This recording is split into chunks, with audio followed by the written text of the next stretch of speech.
knowing, but he kind of blessed me out. Seriously? Yeah. Oh my gosh. I tell He's you, like, talk about being not knowing how to take a joke. I mean, it's his fault for falling for it, just like you know, I did the same thing.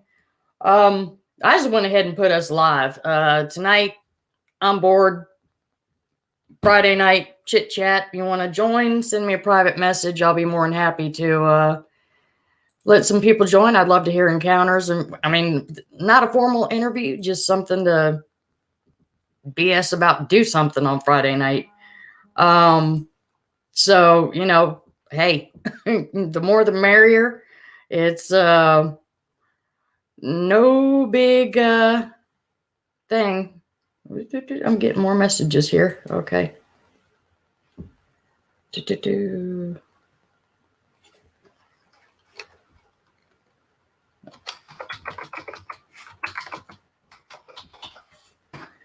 Okay.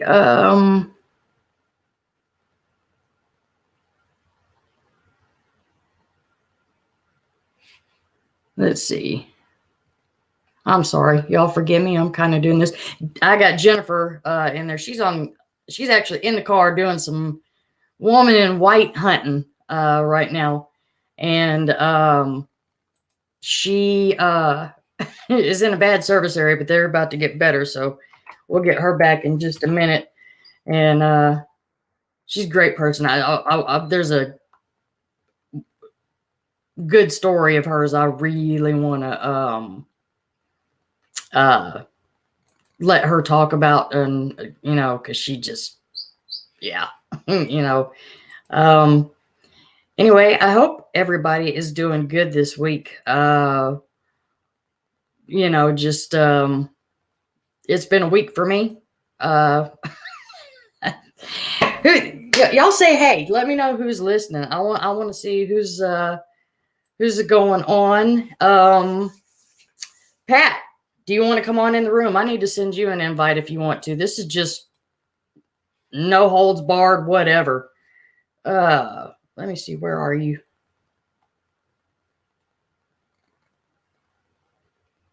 Yeah, I'm like totally out of it. I'm just hyper, y'all. So you got to forgive me. I try not to do this, but you know what? What else is there to do? It's Friday. We got a pandemic going on. So figured I'd kick back, have a few drinks, have some people on, see if they want to talk about some of their encounters that they've had. The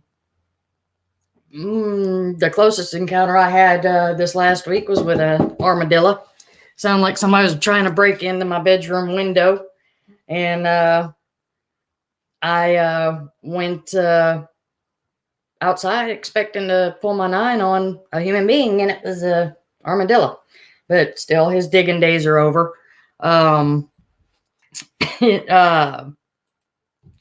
Basically, yeah, he went kapoof.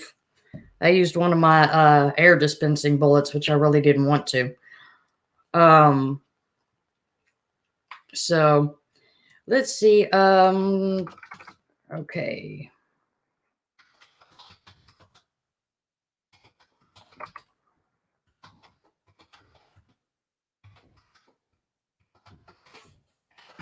Trying to help some people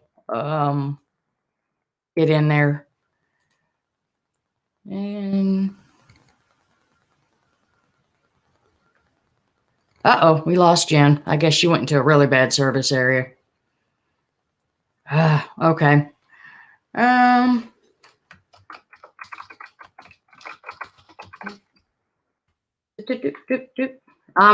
Hey, no, you're about to get invited, girl. So there. Trust me, I was going down the line. This is totally impromptu, Amanda. Did I not send Pat the link? I thought I just did. I guess I just opened up the chat. No. Yes. I'm lost on my computer. I definitely need more monitors so I can get through with all this stuff. What the way my luck is going right now, I'm gonna wind up probably sitting here talking to myself for God knows how long, but that's okay. I do that all the time anyway. People say I have 13 personalities, so you never know. There could be 13 people on this panel, and it might be better than the regular shows when we do expeditions for answers. So anyway, grab a drink, sit back, relax. Y'all want to throw questions at me, throw questions at me. And here's my best friend coming in. There's Amanda. Turn your mic on, girl. Hey, hey. What are you guys up to tonight? I'm about to go get the Rugrat. He at Mama's? Yeah. Why? Just leave him. No, we got to go to Nashville in the morning for his MRI. Oh, dang. I forgot it was that. Look, y'all. She's got... He's going to be on the show one night. I'm going to bring him on. He'll be 4. He's my little godson. And he is a terror. I guarantee you he would probably make any cryptid go running in the other direction. And he definitely, he gets out with mama and daddy. He goes out coon hunting, and he loves riding in that gator. That boy don't care if it's the middle of the night. He gets on his camo and he rolls with them. So what's Clark up to? He's watching some kind of knife auction on Facebook. A knife auction? Yeah. That What sounds... are you drinking? Evan Williams cherry and Dr. Pepper. Oh. Look, man, Christy came home with a whole bottle, and I was like, "Ooh, nice! I can have a couple drinks." I get up this morning. I've only this much in there. I was like, "Damn, girl, what the hell?" So she drank all that? Slow your roll. Yeah, this morning when she got off work. So, oops. Or I don't know about oops, but she woke up thirsty as all hell and sitting there asking me for water. I was like,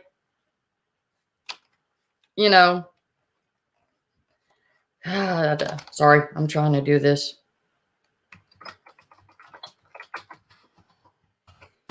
You want to buy me a new what do you call it? Monitor? Hey, you missed my birthday and Christmas. Okay, wait, Jen's I'm back. gonna have to get me a new one, probably. Really? You back, girl? Yeah, I think I got better service now. Sweet. She's out searching for the woman in white. Oh, fun. Yep. A local legend. Oh yeah. Well, I think there's a woman in white legend in pretty much every state. Yeah, pretty much. We more specifically refer to her as chalk eyes too, because her eyes are supposed to be piercingly, white. Chalk eyes? Wow. So she's known as chalk eyes too. Wow. I was gonna say I've never heard that. Yeah. I know you're in. Are you still in your county? Searching in that? Oh yeah. It's party. Okay. See, I love Harlan. Harlan? It's got such a history to it and all sorts of different things going on. Yeah, we're pretty notorious here. We're known as Bloody Harlan. Yeah. That was, this I can't remember if I asked you or not, like when we were on the chat one night with Daniel's show. Mm-hmm. If it was really like it was portrayed in Justified. And I don't know if you watched that or not, but I love that show. At first, I was one of those that fought against Justified because I was afraid it was going to perpetuate our negative stereotype here. Yeah. So I was all against it. But then when the second or third season rolled around, I started giving it a chance, and I fell in love with the storyline. I did. I love the show. I'm a huge fan. And I actually got to talk to Walter Goggins once, who played Boyd. Oh, yeah. I actually got to talk to him once. It was really brief. I like him. He's a good actor. We had in the summer of 2019, we had the big Black Jewel Miners protest here in Harlan on the railroad tracks. Yeah, it was pretty big and it made like national news. And he sent like a message to encourage the coal miners to stand up for what they believed in. But Here in Harlan. he contacted me. Yeah, it was pretty big and it made like Sorry, I'm echoing now. I'm trying to mute my. I want to make sure I see, comments that come through on Facebook. Go ahead. No, he contacted the coal miners through me because I was there as a reporter covering it. And so I got to talk to him just briefly, and he was encouraging the miners to stand up for what they believed in. That was pretty cool. But to answer your question, did it portray us correctly? It was sensationalized a little bit. It was. We're not that violent of a place. I mean, if there's a killing here, it's major news. It don't happen every day, Yeah. Well, so, I mean, like even with the family feuds and the pot growing and. Yeah. So basically, it's a southern version of Hatfields and McCoys down there. Pretty much. I mean, I think we probably fought amongst ourselves more in the past than we do now. I think we're tame a lot these days, but we're still a feisty crew here, and if we feel like we've been done wrong, then we don't care to roll up our sleeves. Yeah, I asked you about it because I told you my daughter went to Union, and so she's right there in Barberville, and I was just like, I don't want I don't care if it's her senior year, I'll jerk her out of there because I binged Justified late. I didn't actually catch it when it was airing, but I was just like, don't make me go sit outside my baby's dorm and right, shotgun and everything. You can find those places here, like you saw in Justified. There are some hollers you don't go in, but generally just, the general population here, we're not like that generally, but you can find those places here or those type of people. Yeah. Honestly, you can. You just have to know which hollers to stay out of. Yeah. Don't like the outsiders and whatnot. Yeah. Kind of suspicious of the outsiders.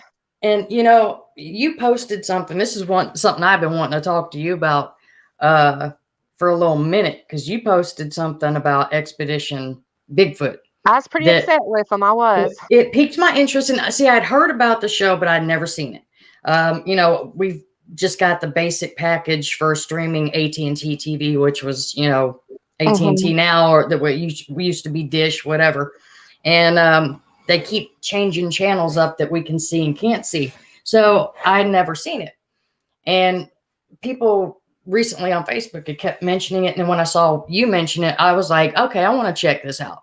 So I went ahead and I did the free trial of Discovery Channel, or Discovery Plus, excuse me, and I started watching it, and I was like, what is Jennifer upset about? These people are full of shit.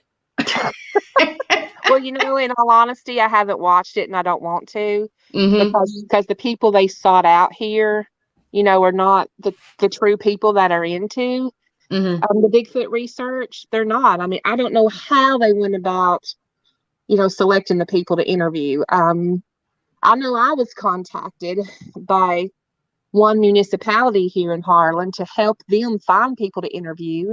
And I was happy to do that, but then I didn't hear nothing anymore, and they said that filming had been postponed because of the pandemic.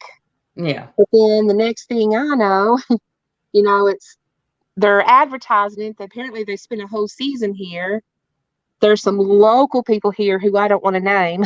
We can talk privately sometime if you want to. Yeah, that's cool. That kind of hijacked the situation, and honestly, they don't know nothing about cryptozoology or anything like that. So yeah. But anyway, that's what happened, and I was pretty PO'd about it. But I removed my statement and all that because I just want to be nice. Yeah. And not have no one mad at me or anything. But I just don't want to watch it because the people that they needed to interview here, they didn't. And then I'm hearing from other people that it's really some crazy stuff that they're going with. Yeah. And, from just in a general consensus, I did post in, my group that, I was doing the free trial of it just so I could watch it. I didn't say anything about, what had happened with you. I just basically said, I want to see what the hype's about. And the general consensus was, don't waste your time. Yeah. You know, a lot of people are just like, it's no, That's what we're hearing. And I don't know if you know Thomas Markham or not. He lives in my area, and I respect him big time. I mean, mhm, he's been researching for 30 years. He's a yeah, humble man. He don't like a lot of attention. But when you think of Bigfoot and in Southeast Kentucky, you think of Thomas Markham. You really do. And he wasn't even asked, you know. yeah, So I just thought they did some, local people a disservice. yeah. And Especially when you're actually out there, in their community, and you're kind of taking advantage of their resources, their mhm, environment, their way of life, because you're putting it out there, right. and you're putting it on national TV or even international TV. I mean, I don't know how far around the globe it goes, but and it just like I don't know if you heard about the hand or the paw that they supposedly found. It No, I didn't. is, yeah, and they're sitting there saying, "Oh, could it be?" And if you see any remains of an animal in the woods, which even me as an avid hunter and for as Mhm, long as I've been doing my tracking, you really don't ever find remains of animals.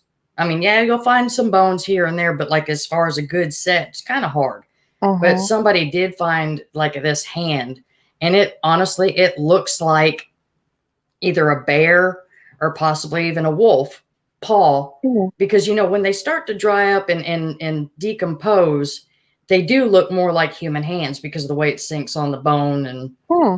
Yeah, whatnot. makes sense. But it's just so far it's been so crazy. And I mean, Kentucky's such a beautiful state, Yeah, and I love hearing stories out of there. And so far, everybody that I've met from there is just unbelievably great people.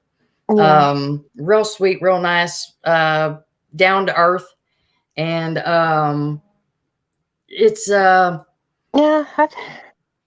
I uh, just uh, I was going to play my reporter card and like yeah, contact them as a local reporter, going to do a story about it. And then I was going to like hit them hard and heavy, like, how'd you go about picking the people to interview or coming up with your story material and stuff?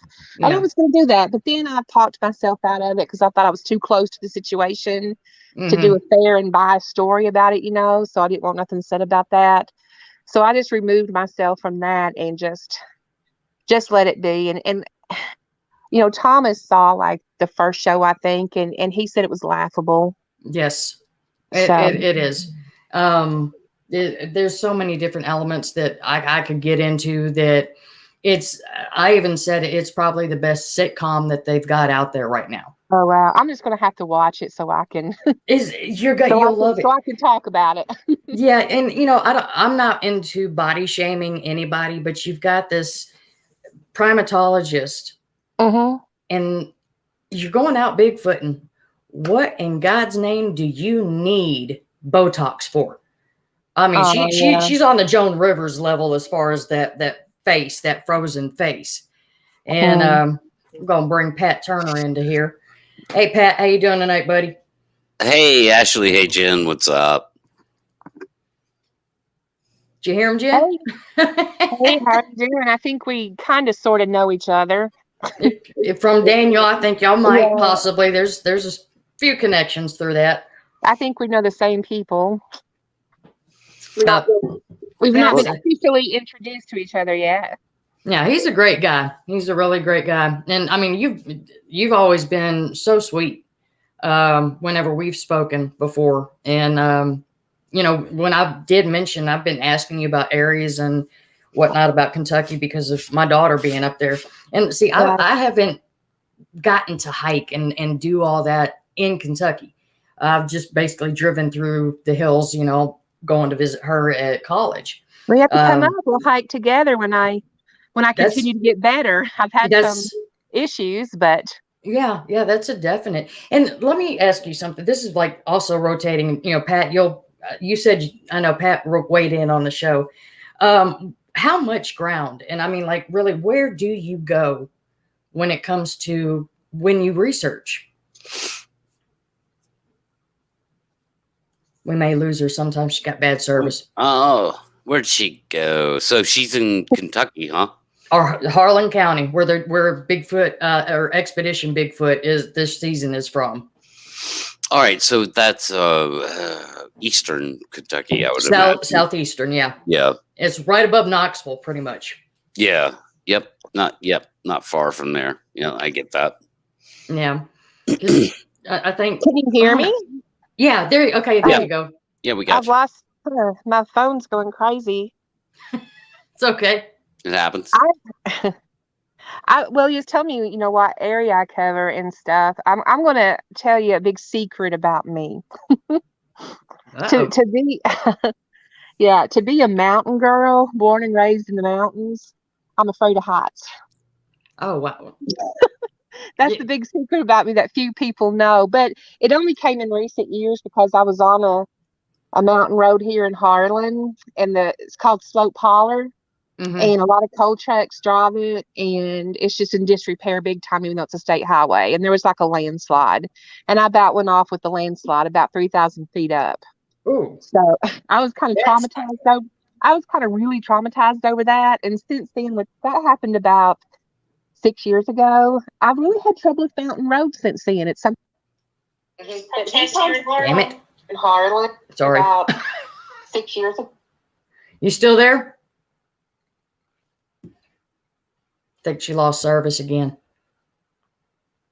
Yeah, I think so. No, but before she came back, one thing I was going to bring up with you, were you in part of the conversation we had about the orbs, how that's becoming such a big supposed thing that wherever Sasquatch is, there's orbs? We talked about orbs one night, but it was several weeks ago. It might have been on Bigfoot Cafe or something, with Daniela that I heard y'all talking about it. I believe somebody brought up a question. I know there's been a conversation about it. And on the show, they have highlighted it a lot. But what's so funny is, that they're in the area filming. And you've got people that have lived in there and they know these hollers like the back of their hand. Mm-hmm. Right. They're going to be out there with flashlights. They're going to be out there messing with them. That's one thing that, I don't get about the, a lot of the live shows, or not live shows, excuse me, but the ones that, finding Bigfoot and whatnot, why they do a town hall to announce that they're going to be doing this stuff. Anybody can follow them and anybody can mess with them. Yeah. The areas. Yeah. Yeah. I would say this with Expedition Bigfoot. It's like I told you in the comments, Ashley, it's like it's 100% produced. So at least season 1 was. Now maybe they've changed up how they do things. I would doubt it. Seriously doubt it. So my best guess is it's just another produced show being shot in some kind of state park there in that area of Kentucky. And it would just be a very, very weird thing for them to actually get some kind of like mysterious phenomenon on camera. Mm-hmm. It could happen. I mean, if you put a bunch of guys out in the woods with cameras, something could happen. Well, they did do an aerial thermal with a blimp, and they got a blob at one point, I believe, but that was about it. And they did not really utilize it like the way you want to. It is your idea is so much. Yours excites me. I'm like, damn it, I want to be with you. Yeah, I want to see this. Let's go together. Or I want to get off. This. I mean, if you come up to Georgia at any time, man, and we're kind of neighbors. Yeah, we're not far from each other at all. You come to Georgia when I have that going on, man. I'll take you out there and make you a part of that. I'd love to. I'd be honored to, because I mean that's you're absolutely 100% right when you say that is the way to go. That's how we move the ball down the field, as quoting you saying that, because Yeah, I mean, and Bigfoot, the Expedition Bigfoot is total and complete proof of that, because you've got 3 investigators out in the field, and they have so many square miles that they do. And you've got 2 that kind of stick together, but then they do split off. And then you've got the one that's a tracker that, you know, he goes off on his own and everything. If they didn't have communications, and if they didn't have planned out things where they would meet or whatever, they'd never see each other. They would be circling and circling. So how are they going to find the target species when they probably would never cross paths themselves?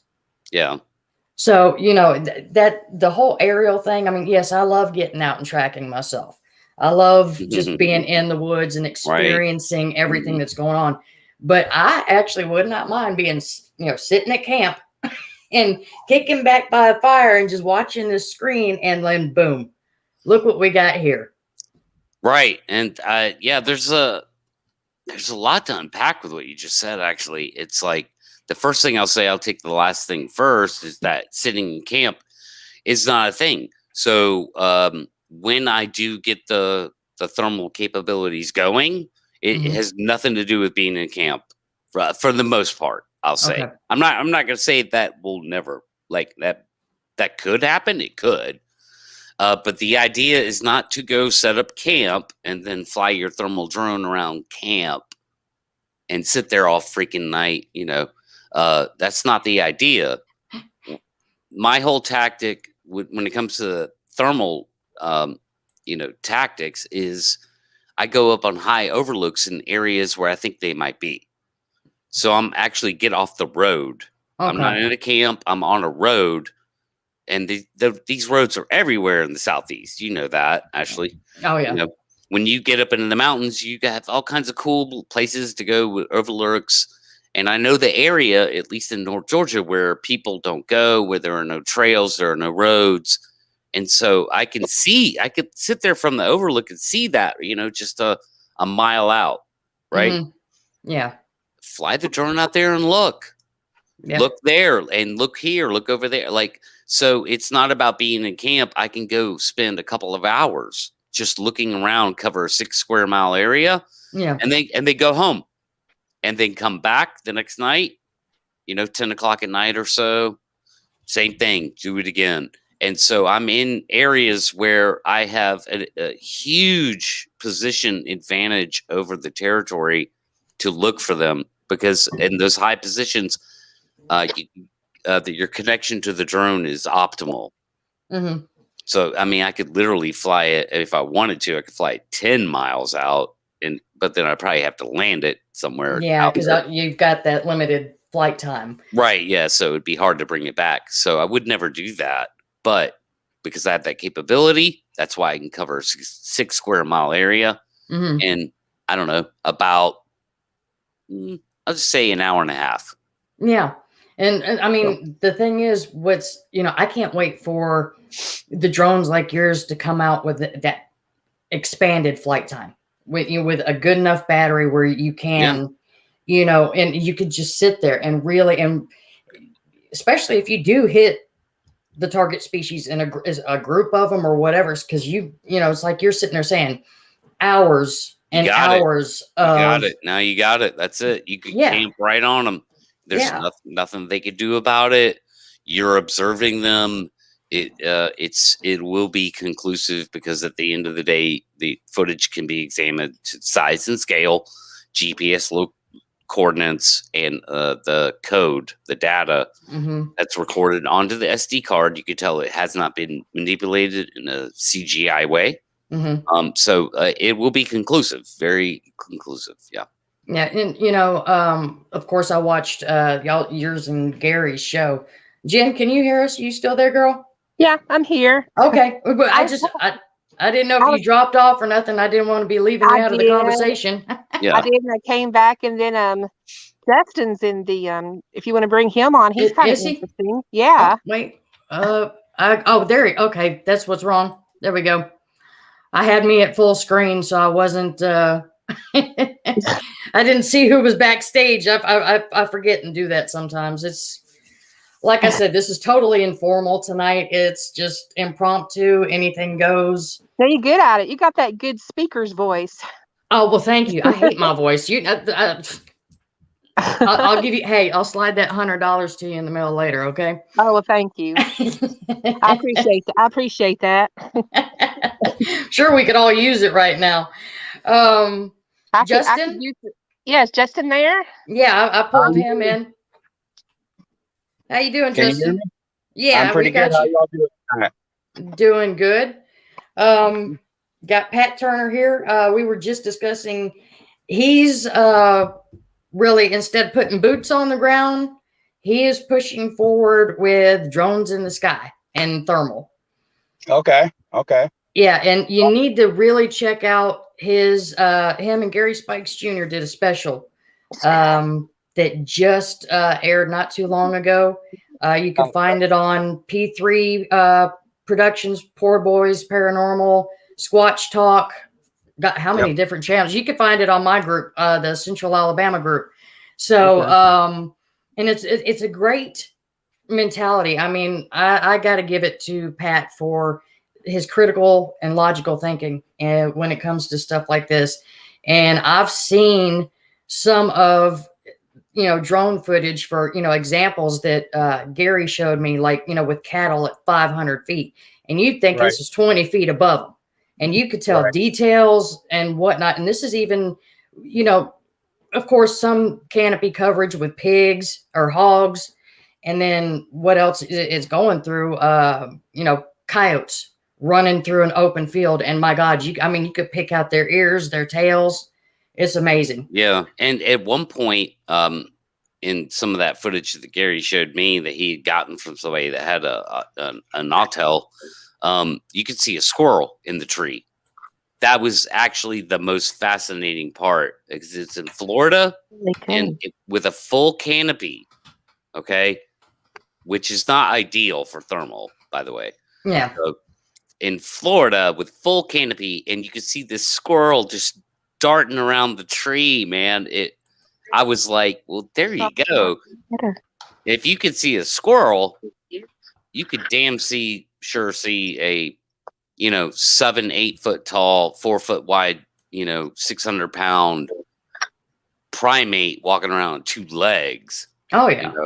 So yeah, it's the way to go. And I know that Bigfooters, man, they're stuck in their ways. They like the personal connections, just like I'm sure you do, Ashley. You like you enjoy being out there and trying to invoke an encounter. Mm-hmm. Well, I don't try to invoke them. Yeah, I guess you could call it invoking them. It's just more of drawing them in. Yeah, getting that connection going. But if I don't, I'll leave it alone. Yeah, it's just, but I got so set in where my first encounters were with, we're out in Walker County when I had my Class A sighting that got me into this, and then my friend's property, south of me that I call Squatch World. I got so comfortable with that, and they're familiar with me down there, and it was kind of a, nice back and forth relationship where you were comfortable there. You knew they were comfortable with me there. So, even Patrick Vaughn, I was talking about, camping. And he turns around and goes, "Wait, you camp where you squatch?" And I was like, "Well, yeah." And he was like, "But that's in their territory." I was like, "I understand, dude. But, if I get a bad vibe, if I walk around during the day and scout it out, and I feel like I'm not wanted in a certain area, no, I'm not going to pitch my tent there. But, I will find something somewhere because I do like being out in the elements. I love camping."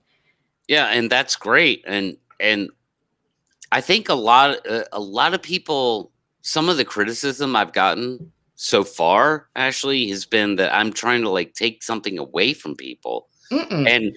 And I'm not trying to tell you what to do, Ashley. I'm not trying to say, well, just don't do that, because I'm not in control of your life. If you want to go out in the woods and be, more power to you. I'm just I'm just saying that there's this tactic that I've come up with personally, and it should yield what we would consider amazing results.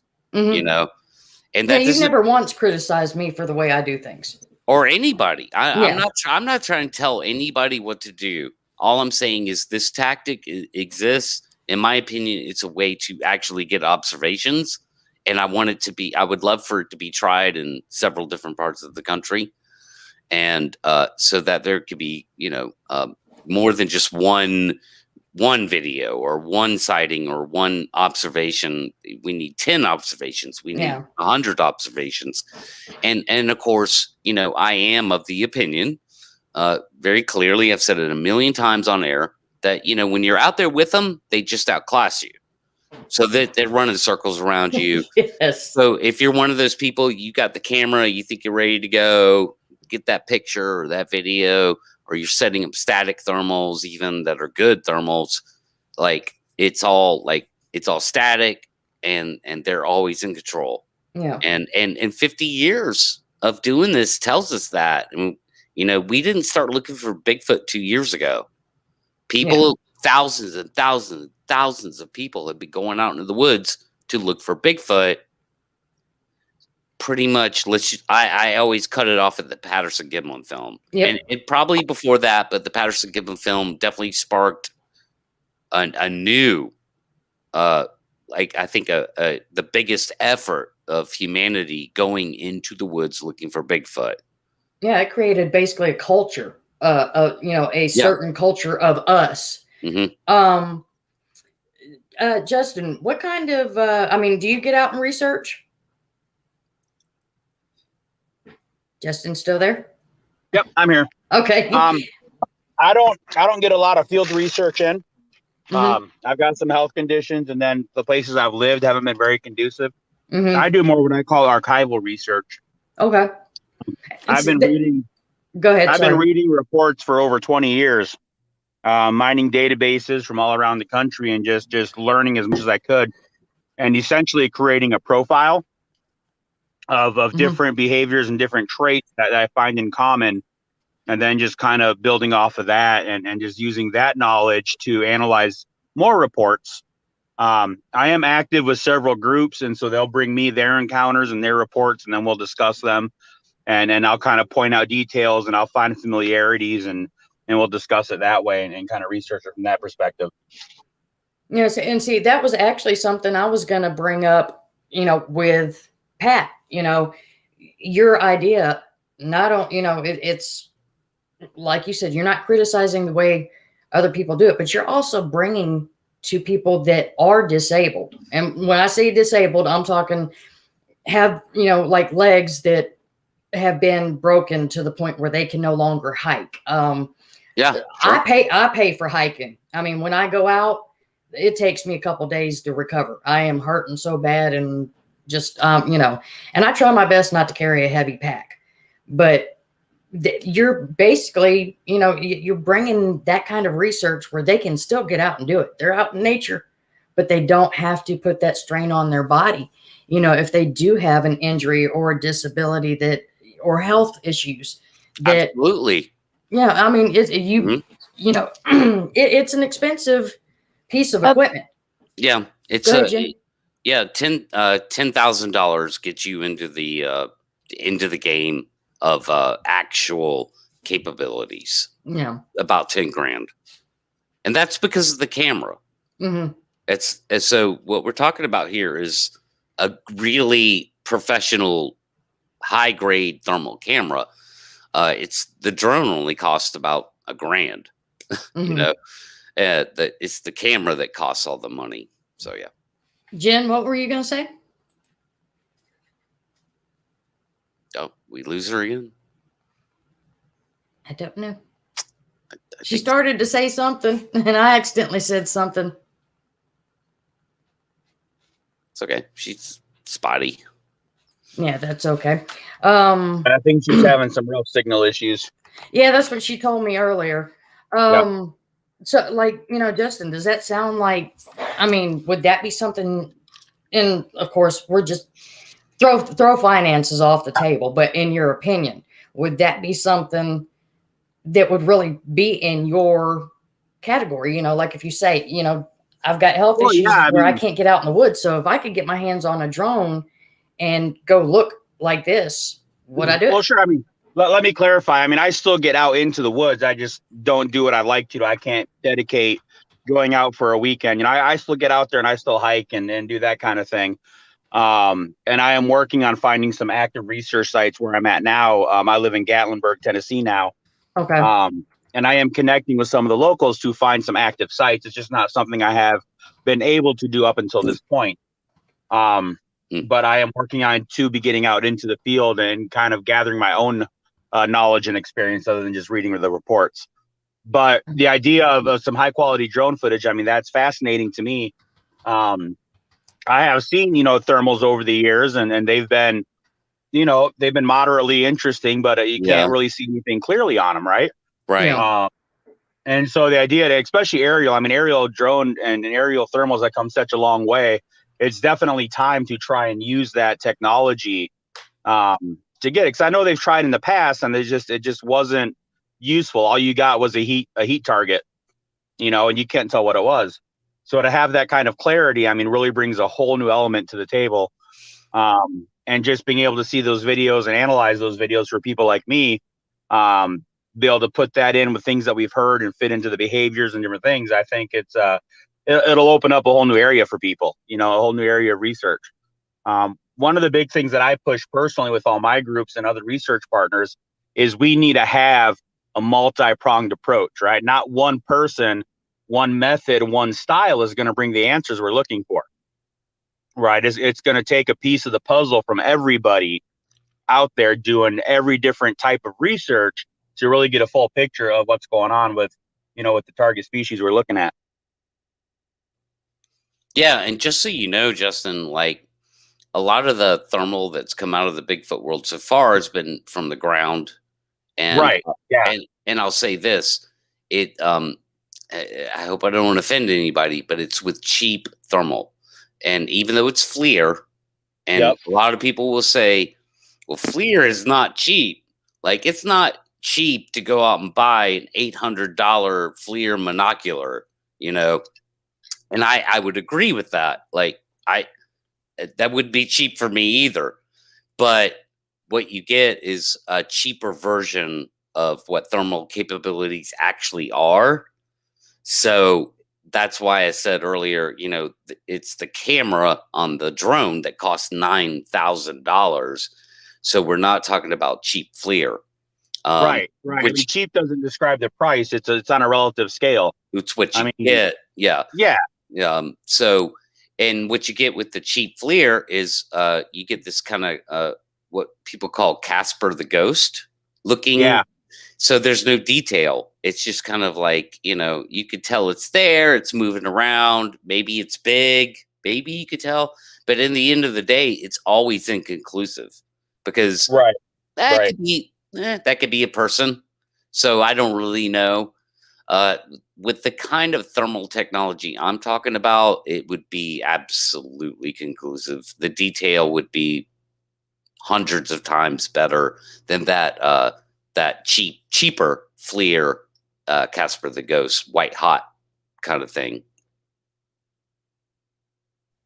Yeah, and that's what's exciting is having that precision, and really be able to pick out details and just really kind of just get into it. I'm a detail guy.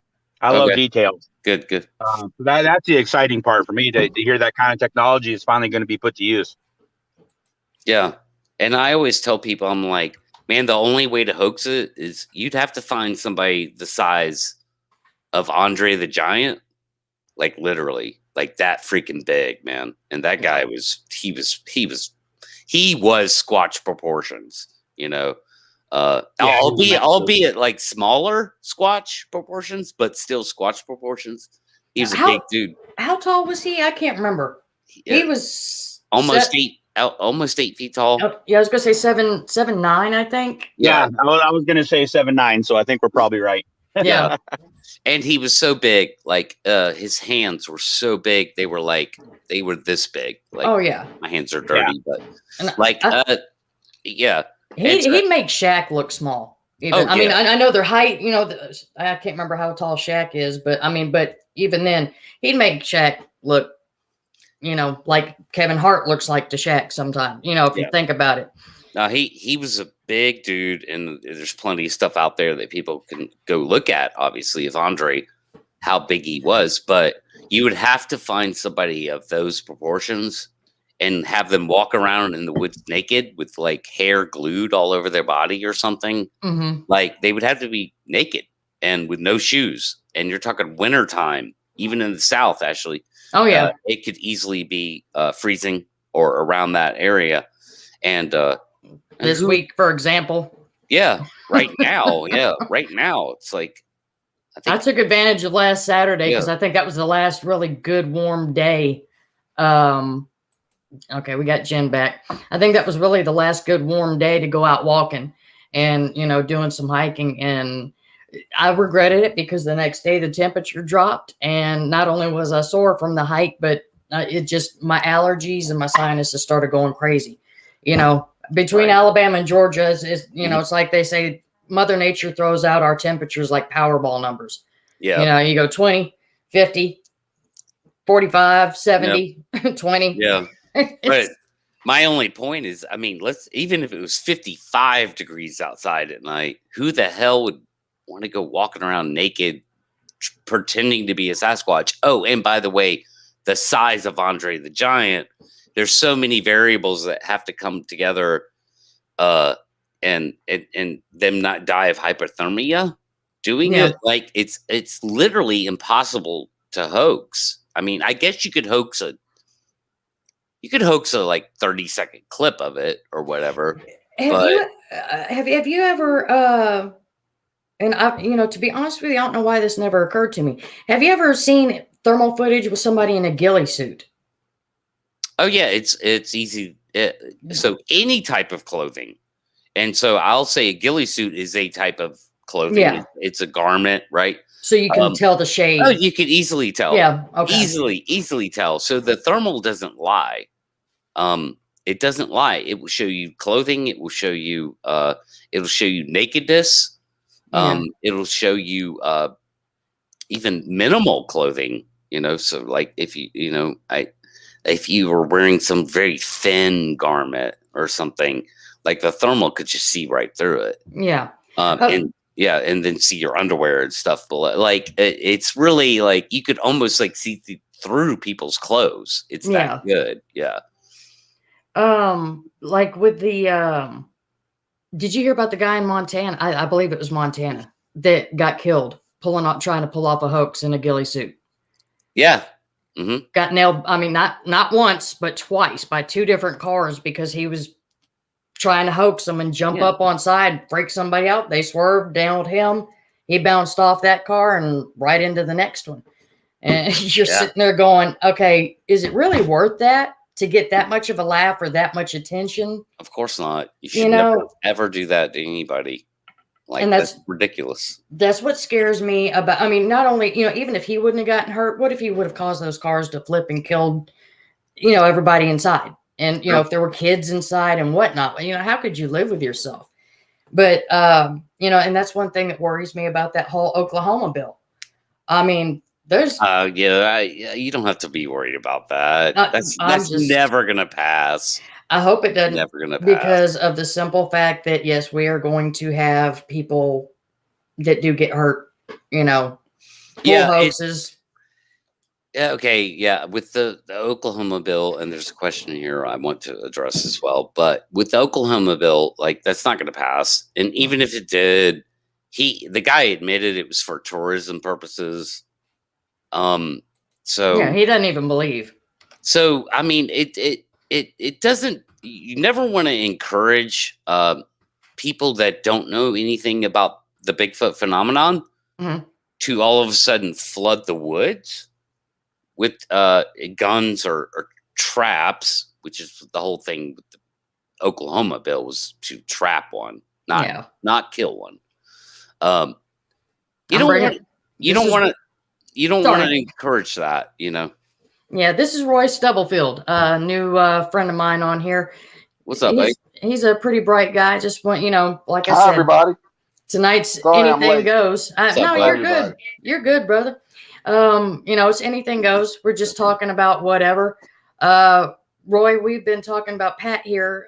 He's a very innovative guy, and he's going on the the road of drones and using the thermal footage from those because of how good they are. And then we switched kind of over to the Oklahoma bill that they tried to pass, or they are throwing on the floor to pass. I don't know where exactly it is for licenses with hunting Bigfoot and hoaxers. So that's where we are right now. Yep, pretty much. Justin's back. Okay. And I'm gonna have to, Ashley, just so you know, I'm gonna have to bolt here in a few.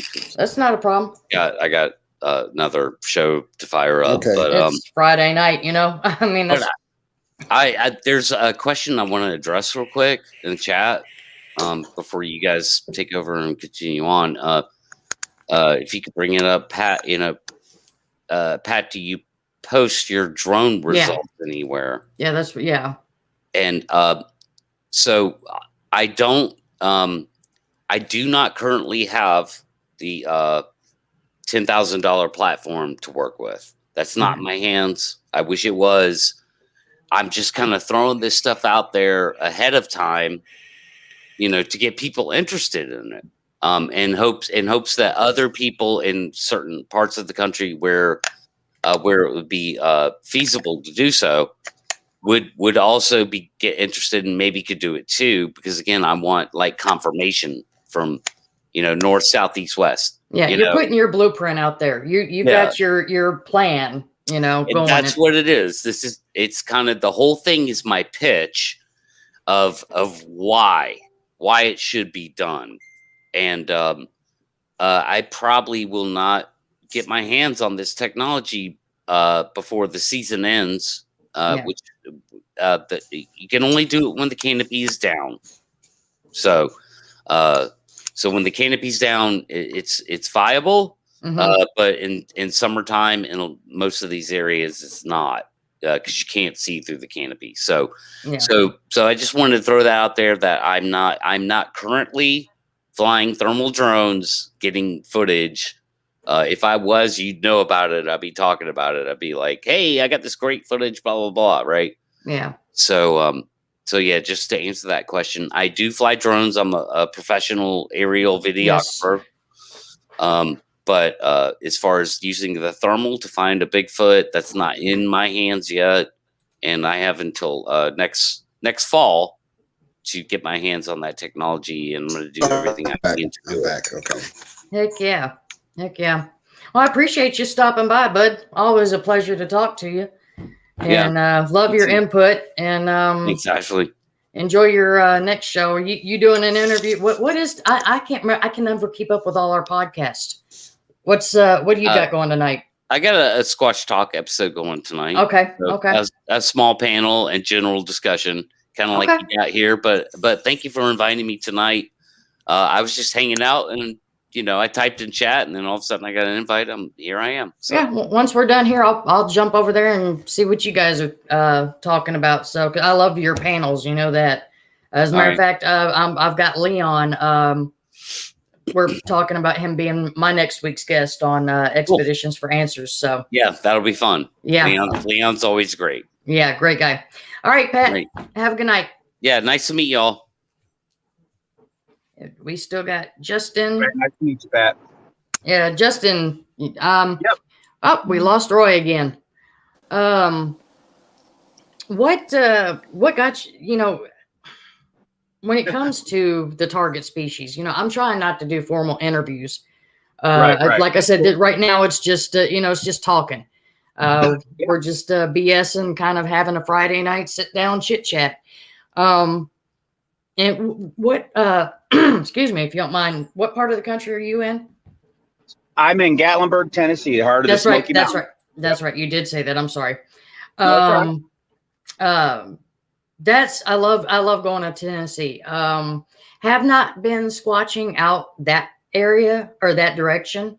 but close to Chattanooga, out in Ocoee and the Cherokee National Forest. That's been like my zone that I like to go to a lot. And I mean, I set up camp and kayak and, you know, go to whatever little outcroppings, anything that looks interesting. For sure. So, yeah, I mean, do you get good results out there where you are close to Gatlinburg? You know, I am actually getting a lot of information from locals. I just recently moved back here in August. I was living in Florida for a while. And now I was living in a little different part of Tennessee. But now that I'm here directly in the mountains, I'm starting to get with the locals and some of the local businesses and shops. And I am starting to hear the stories starting to trickle in from the locals, which is what I want. I want that. I want to hear from the non-researchers. The reason being, I think a lot of the researchers already have an idea. And so whatever they're experiencing is already kind of filtered through their own expectations. You know what I mean? And so to hear from the locals that have no expectations, that they're just, you know, caught off guard because something happens, I like to hear that initial response from them and their initial feelings and stuff, because they don't know what's going on. They don't have a filter. They're going to repeat their actual experience without coloring it in, you know? And so I'm definitely finding that this area is highly underrated when it comes to public research. I've noticed that. A ton of stuff going on out here. I mean, they've even started doing the Smoky Mountain Bigfoot conference out here, which draws in the big names and stuff. And yet, getting out into the woods out here, there's very few people that claim to be researchers in this area. And so I'm excited to kind of come in and start really actively pulling those reports out of the backwoods from the people out here. And it's fascinating. In fact, I just got a report the other day, not from a Bigfoot perspective, but somebody saw a black panther crossing the road after a hike. Oh yeah. You know, they're very prominent in the South, whether people believe it or not. I mean, I've seen them. I've been stalked by one for like 2 whole miles. Yeah, but this stupid thing going out in the middle of the night, you know, midnight, full moon. Decided to go out with my boyfriend at the time on the 4-wheeler, and his little brother had used it earlier. And as we were getting on it, he said, "You filled the gas tank back up?" His little brother said, "Yep." We get out there and we get down in the mud, and it just, and we kept thinking, "Oh, we're just stuck. We're just stuck." And then he pulled out the flashlight, which really wasn't working too well. Right. Dry as a bone. And so we had to start walking back, and I kept hearing something, and I was like, "Something's over there." He's like, "It's just a hog. It's just a deer, you know, nothing." I was like, "No, it would not be stalking and walking with us like it's a dog." And finally, we hit a little bit of a clearing on the trail where the moon came through, and I just happened to look back and saw the perfect silhouette of. And I mean, I love black panthers, and you know, I've got one tatted on my back. I've drawn tattoos for them. And so trust me, I know my black panthers. And he kept swearing up and down, "It is not a black, you know, no, it's not." I said, "Fine." So I grabbed his shoulders. I said, "You be the one over here, because it could be having you for a snack while I, you know, hightail it back to the house, and you know, we'll just settle that argument that way." You know, but yeah, they are very prominent. And, you know, people come to ask the question, how are they here? You know, they're not native to America.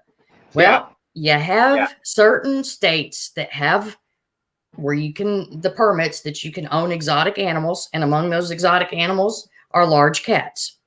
And you got people that either start going broke because they're so expensive to maintain and feed. You've got some that can't take it because they went from a cute and cuddly cub to something that you cannot take the wild out of, and they're huge and vicious. And then you come back and start doing, you know, and they wind up, and they don't want to lose their permit for owning exotic animals in case they get they want to get a monkey or, you know, something along those lines. So they wind up, "Oh, oops, you know, it got free. It escaped. Somebody let it loose," or whatever it may be. You know, they don't sit there and try to turn it back in because, hey, you know, people are just, there's a lot of people out there that shouldn't even be allowed out of their homes. I mean, I try not to be offensive, but at the same time, I cannot help being the blunt person that I am. I speak the truth. You know, I speak it as it comes to mind. For sure. Now, I do a lot more research than just into Bigfoot. I do anything Fortean. I'm kind of the old school, like anything weird, I like, right? That is me. So I've actually done a lot of studies when it comes to the so-called Black Panther, and your theory is definitely a very sound one. The only thing with that is, I mean, there's been reports going back to the 1800s before there was even, you know, a huge deal to have the exotic black cats and stuff. Well, if you think about it that way, when you had royalty that would come, you know, people that would come this way or whatever, they also the believed in having is definitely still there. Yeah. I'm assuming you're familiar with Lauren Coleman. Yes. Okay. He postulates a theory out there that there is actually what he calls the American lion, American cave lion, basically. Yeah. And in his theory, he pulls together all kinds of different reports of African lions being sighted, and different things like that. So he puts out the theory that it is actually a black phase of the female version of this lion that is living out still in the wild in very small numbers. And that kind of accounts for some of the older reports as well. And I think that's also a feasible theory as well. It wouldn't surprise me if there was a combination of the two going on, you know. Roy's back. For sure. Yeah. How you doing? Yeah, we lost you for a minute there, Roy.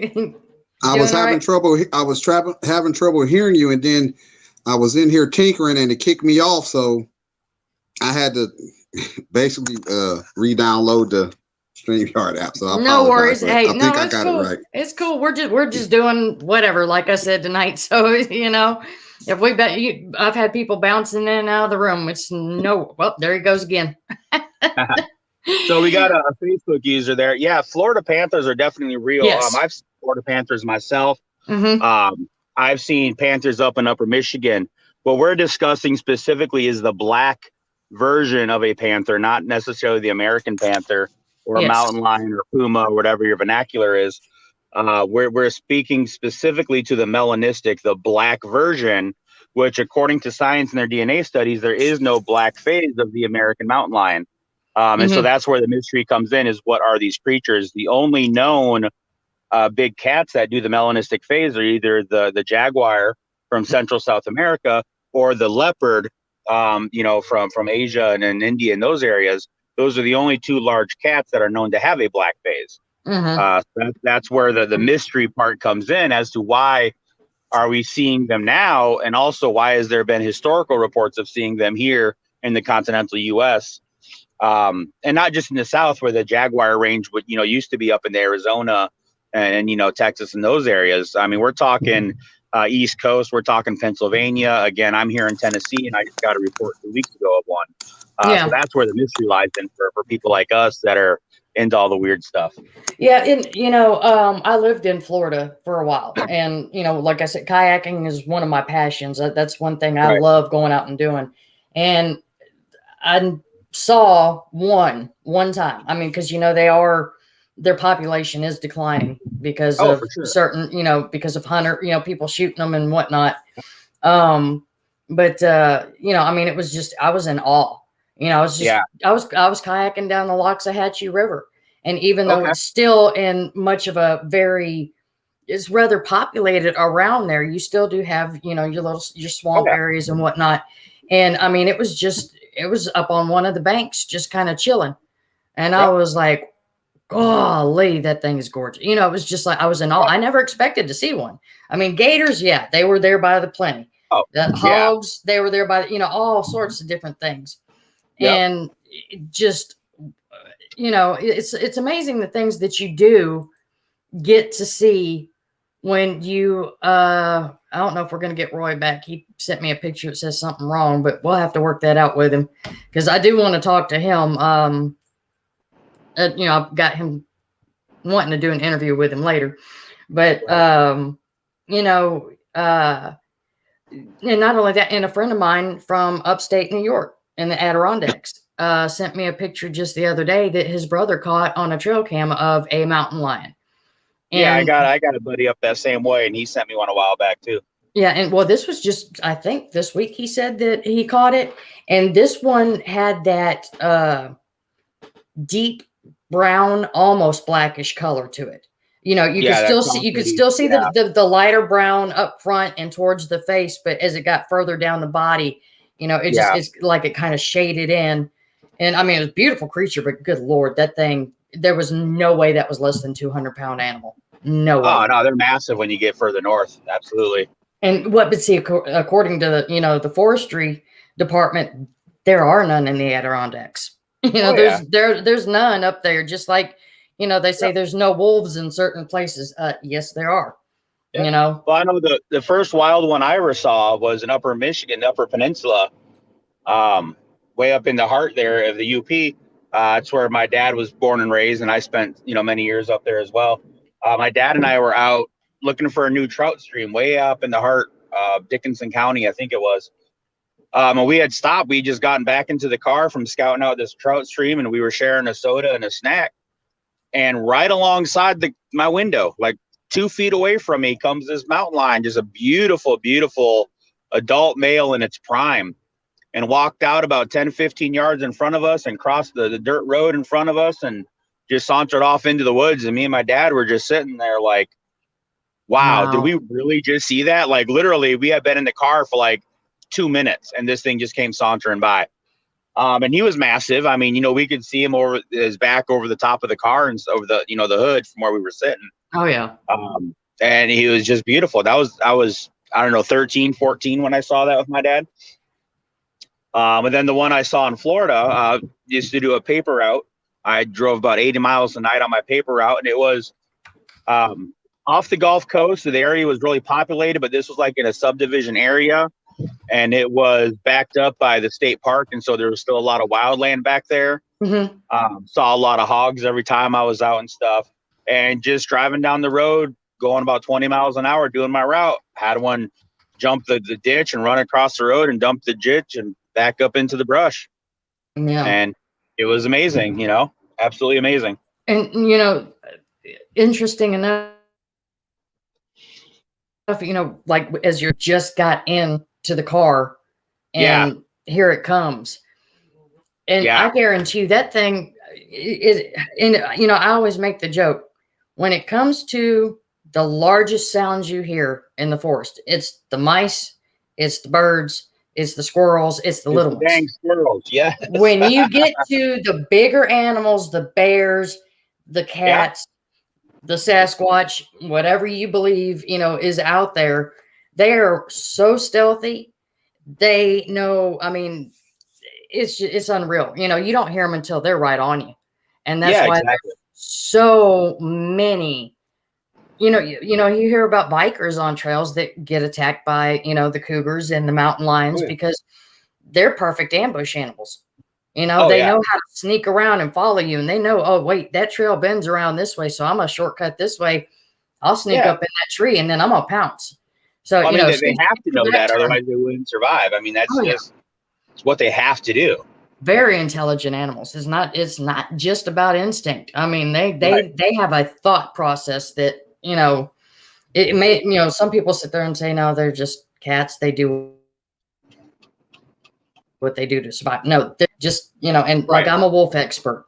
So, and wolves have a family dynamic to them. Right. The way they work, it is a family unit. It's a system. Yep. The mountain lions and whatnot, they work on a single system. They're used to being loners. They don't need that other side. So, it's just, or that camaraderie, I guess, and companionship like wolves do. So, I mean, that's one main thing that I like to kind of push with people that are into Sasquatching or, that believe in the big dog men, or other cryptids and want to go out searching for them. I'm like, you need to familiarize yourself with the actual, the known wildlife, the known species that are out there. Absolutely.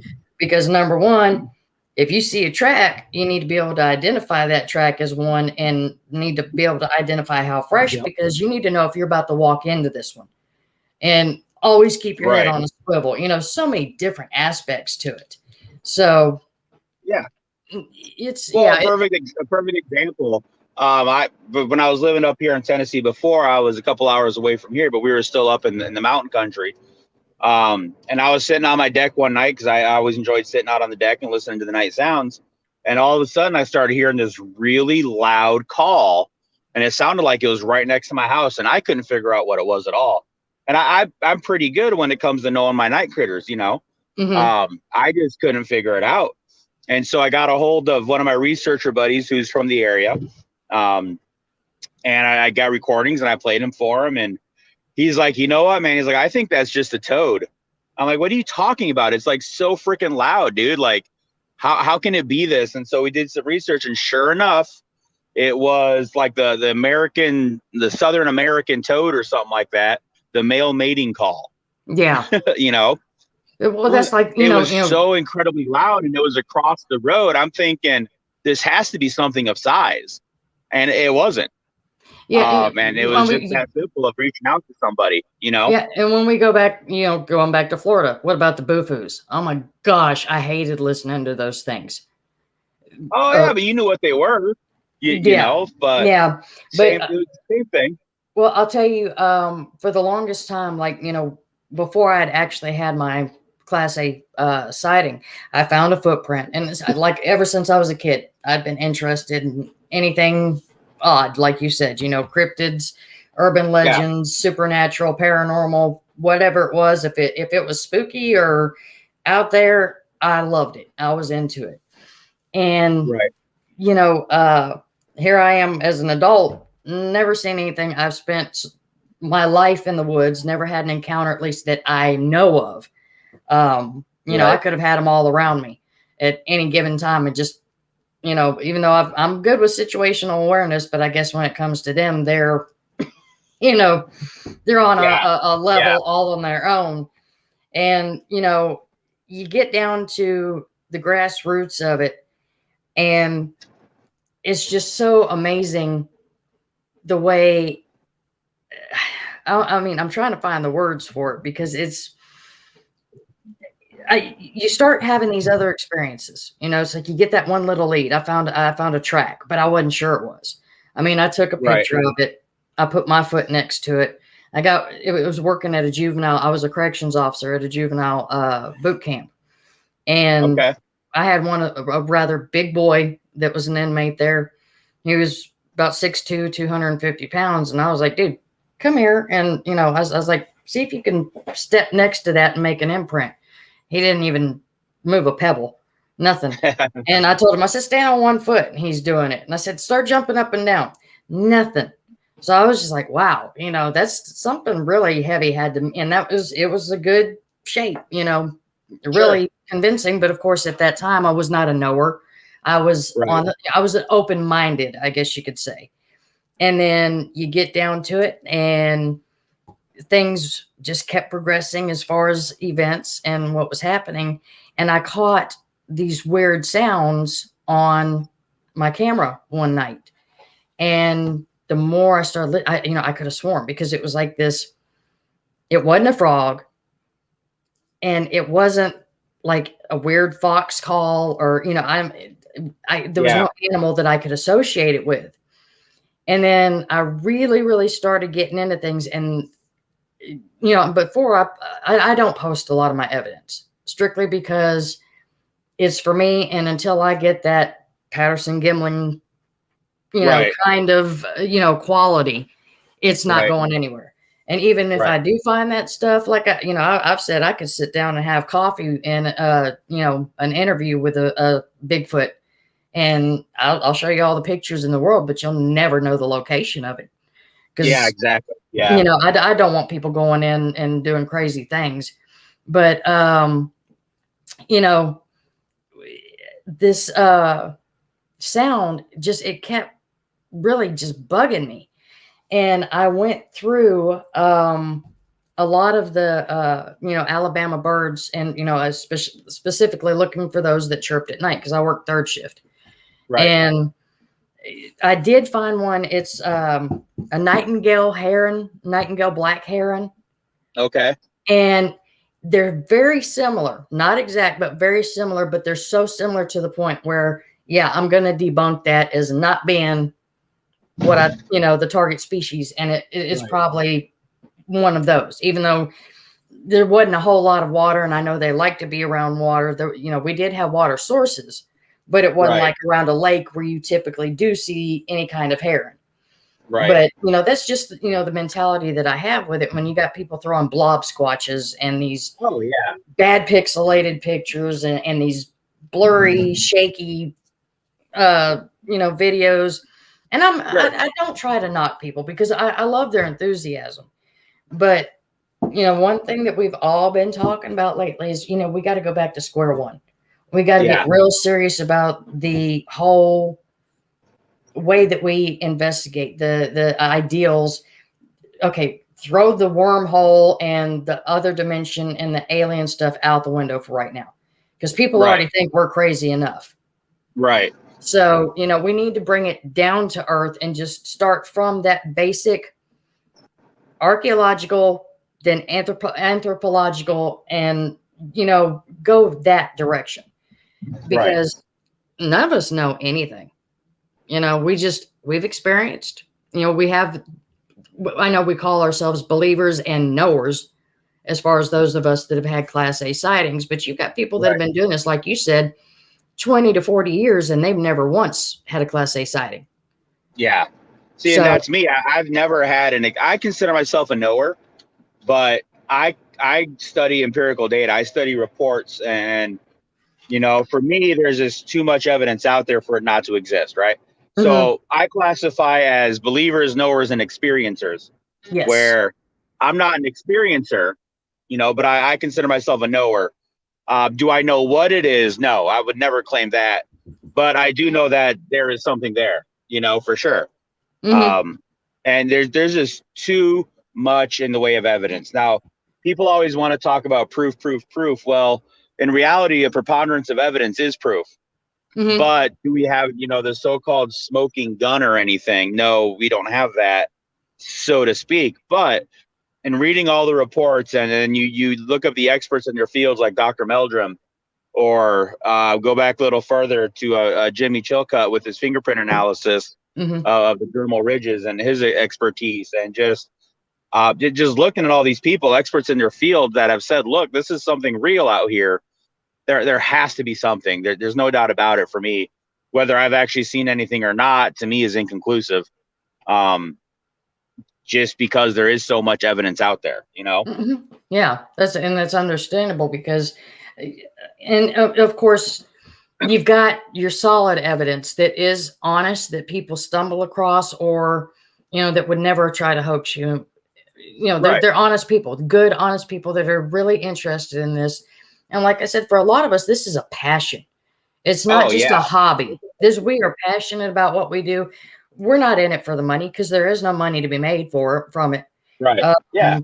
We're not in it to become famous, because the likelihood of any one of us finding that one Bigfoot and having our name put down in history is not going to happen.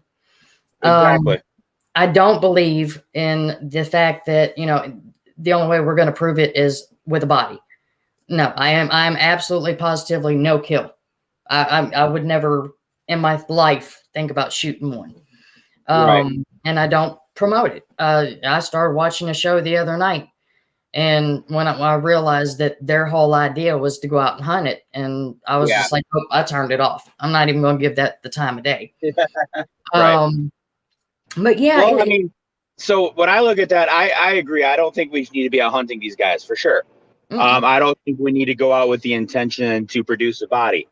But that being said, at the same time, when it comes to science and empirical data, they need a body or a pelt or something physical in hand to classify. But that's just general taxonomy. I mean, that's what the old naturalists and collectors used to do. They'd go out, they'd collect skins, they'd hunt, and that's how they would prove these things existed. I mean, even with like the gorilla, the mountain gorilla and the panda bears, they weren't proven to exist until there was a physical specimen, whether it was dead or alive, Yep. So I definitely do not promote going out and actively hunting one of these things. I think it's a really bad idea. But at the same time, I think it is going to take a specimen, either alive or dead, to finally prove it to mainstream science. Because unfortunately, in this day and age, no amount of video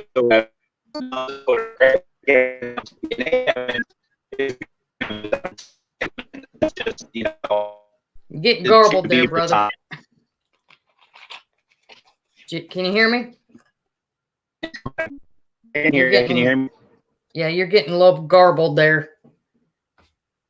Yeah, I'm driving back home up and down a little bit here and there.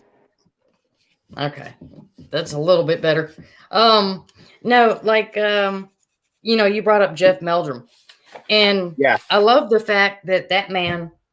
I mean, he's wise beyond his years, and he sits there and says, "No, I don't believe in Bigfoot, but I'm on the cusp of it because of what evidence has come forth so far." And what the biggest problem with the target species being is the simple fact that they're so daggum intelligent and they really don't want anything to do with people. They may they may take in there's certain humans that they do like that they allow to come into their area and somewhat observe them. I mean, it's I have heard of people, that can kind of watch them, not sit there with a set of binoculars or whatever and just watch, but sit in that same area as they are being circled and just the behavior. But until it's thank God, we can't just have every Tom, Dick, and Harry walk into a store and get a trank gun with enough tranquilizer to bring down an elephant, because that's pretty much what it's gonna, you go and need for a Bigfoot. Anywhere from a bull to an elephant. So, one way or the other. But that's, if that could happen, that would be awesome.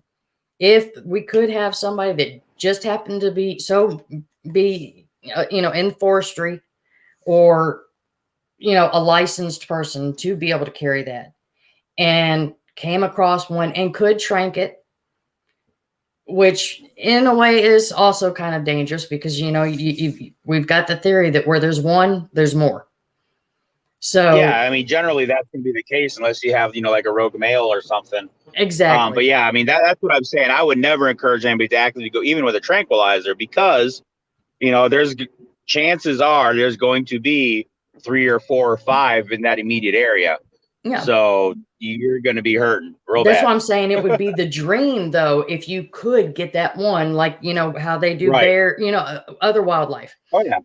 Bears, whatever it may be, just how they go out. They tranquilize them. They tag them. They measure them. They get, we can do that. And, I love it when you're doing a show like this or you're watching a show like this and, you're watching the comments pop up and these people start talking about, well, I know this and I know that, and they're going to do this or they won't do this. And you're like, how do you know?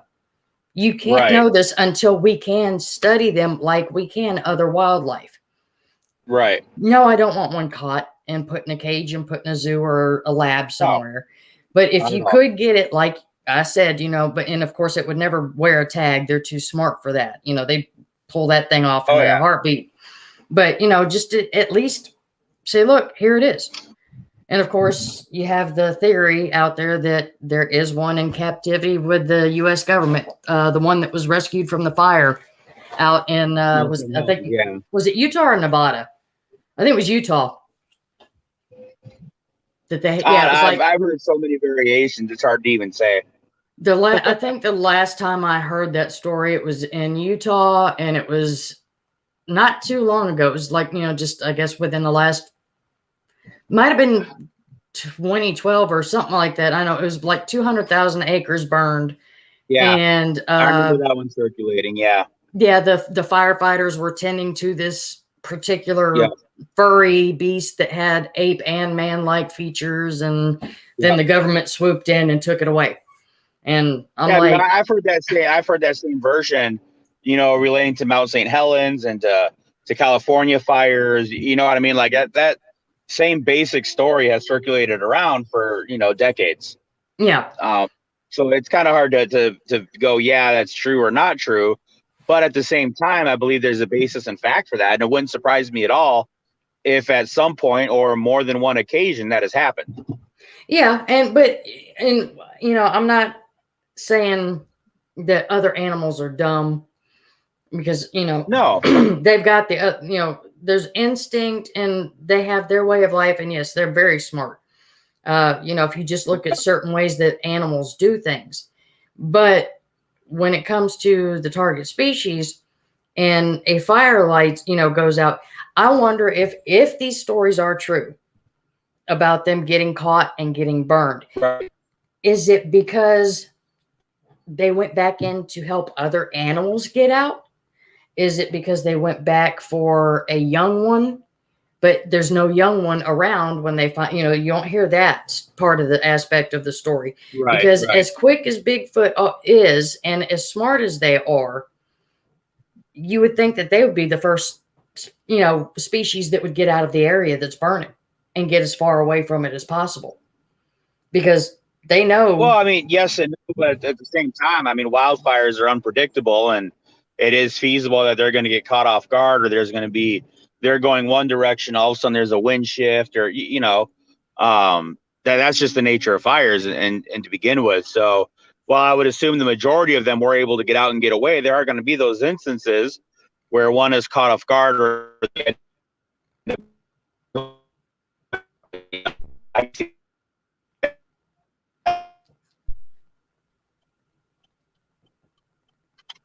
Can you repeat that? Am I still with you? Yeah, you are now. I was going to say, can you repeat that last? Because, I mean, I was actually going there with, how they are still unpredictable. But right, exactly. But it's almost like, since they already do come somewhat into close to civilization for the sightings to happen, you'd think they would be like, okay, screw it, we could go through civilization, we'll run around this way and whatever. But yeah, they could still get caught in that way, but it just seems like you would hear more of it.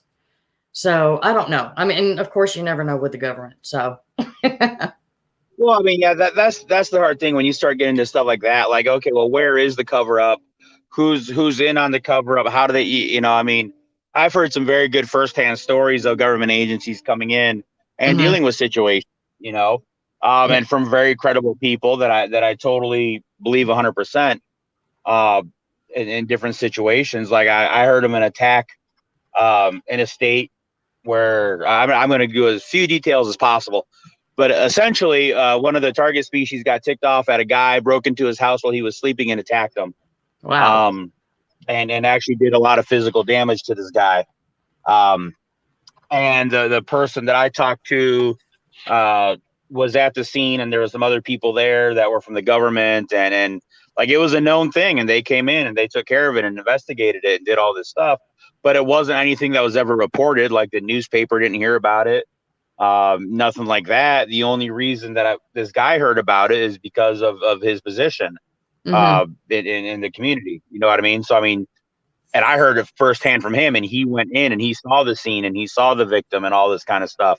So, I mean, it's reality that it's there, and there are agencies or whatever you want to call them that are aware and deal with these kind of situations. So if there is one that gets hurt in the fire and it's reported, then there are, groups that are going to come in and take care of it. I mean, for me, that's just a fact. That's just how it is. You can't get around that. I actually do know someone that he's not out for attention, things like that, but I guess you could say the way he puts it is, I don't want the men in black coming to my door again. So yeah, exactly. He knows certain things to talk about, but then he knows when to shut up. And that's it. I don't care. I'll love them to show up, because I'll just ask them too. I'll interview them. I don't care. I'll be like, that's how I am with look, I do podcast on Wednesdays. You want to come on and tell me why you don't want me to release this photo or what's going on with it? You know what? I'd even be like, hey man, let's just sit down and have a cup of coffee, because I'm all about knowledge for myself. I don't even care about proving it to anybody. I've already, that's just how I operate. I'm in it for myself, so I can learn more. Oh yeah, it's just like we both agreed. It's a passion. It's just so much fun, but even though it's we take it seriously, but we can also laugh at ourselves. We can sit there and call ourselves crazy. For sure. I cannot stand going on an investigation or doing a field research session without cutting up and laughing, because you gotta have fun. Yeah, and to be honest with you, stuff like that tends to bring them in closer to you, because to me, in their minds, I think they're looking at us going, "What are these idiots doing?" For sure. It's just I mean, there's so many different things that you could look at and possibly go through, and I don't know, it's the possibilities are endless.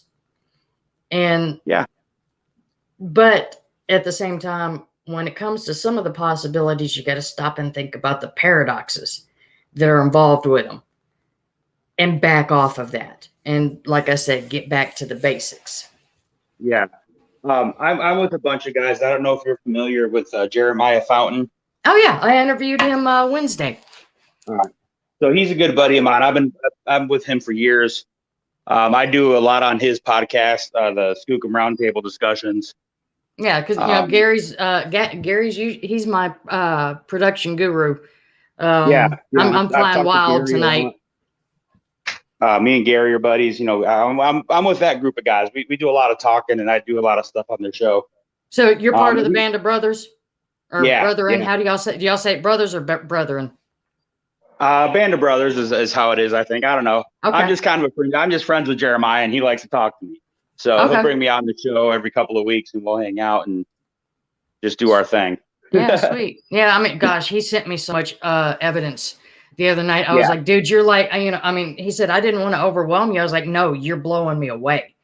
I sent him some stuff back, and, I was saying, you see, he's like, yeah, I see that, but do you see this? And then I got the chance to pull the same thing on him with some eye shine. I said, yeah, you think you see, there's eye shine right there. I said, but check out this corner and this corner. And they're about, one's about 40 feet behind the first one. The other one's about 20 feet behind him and off to the left, and he was like, oh my gosh, I never realized that before.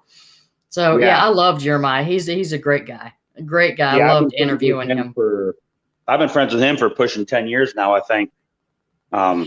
And researching with him and stuff, and I haven't had a chance to go up and meet him yet, but it'll happen. Yeah, and see, me and him got the whole MMA connection going too, because I used to fight, and of course, I had to mess with him, and I'm sure I'm sure people have asked him this question all the time. What kind of hold would you use on Bigfoot? So told him, what do you think would work better, armbar or guillotine? He was like, with armbar, you're definitely going to get thrown somewhere, and guillotine, you're not going to get your arms around his neck. Right. So he's a great guy. Jennifer, just from the rounds, I guess. Jennifer is actually my girlfriend. Oh, really? Okay. Yeah. I didn't know that. She's such a sweetheart. She is. We've been dating for about 6 months now. I met her a couple years back at a Bays Mountain Bigfoot conference. She was there with Tony Pelosi and the crypto crew as kind of their sound person. Mm-hmm. And that's where I first met her. I was married at the time. I've since been divorced. And then when I moved back to Tennessee, me and her kind of connected again. Okay. She's a doll. She's my girlfriend, so she's great. But I know her. And then like Thomas Markham up in Harlan County, where Jennifer's at, great Bigfoot researcher.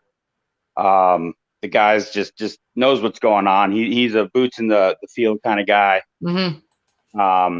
He's got his documentaries and his books out, and I highly recommend those to anybody as well.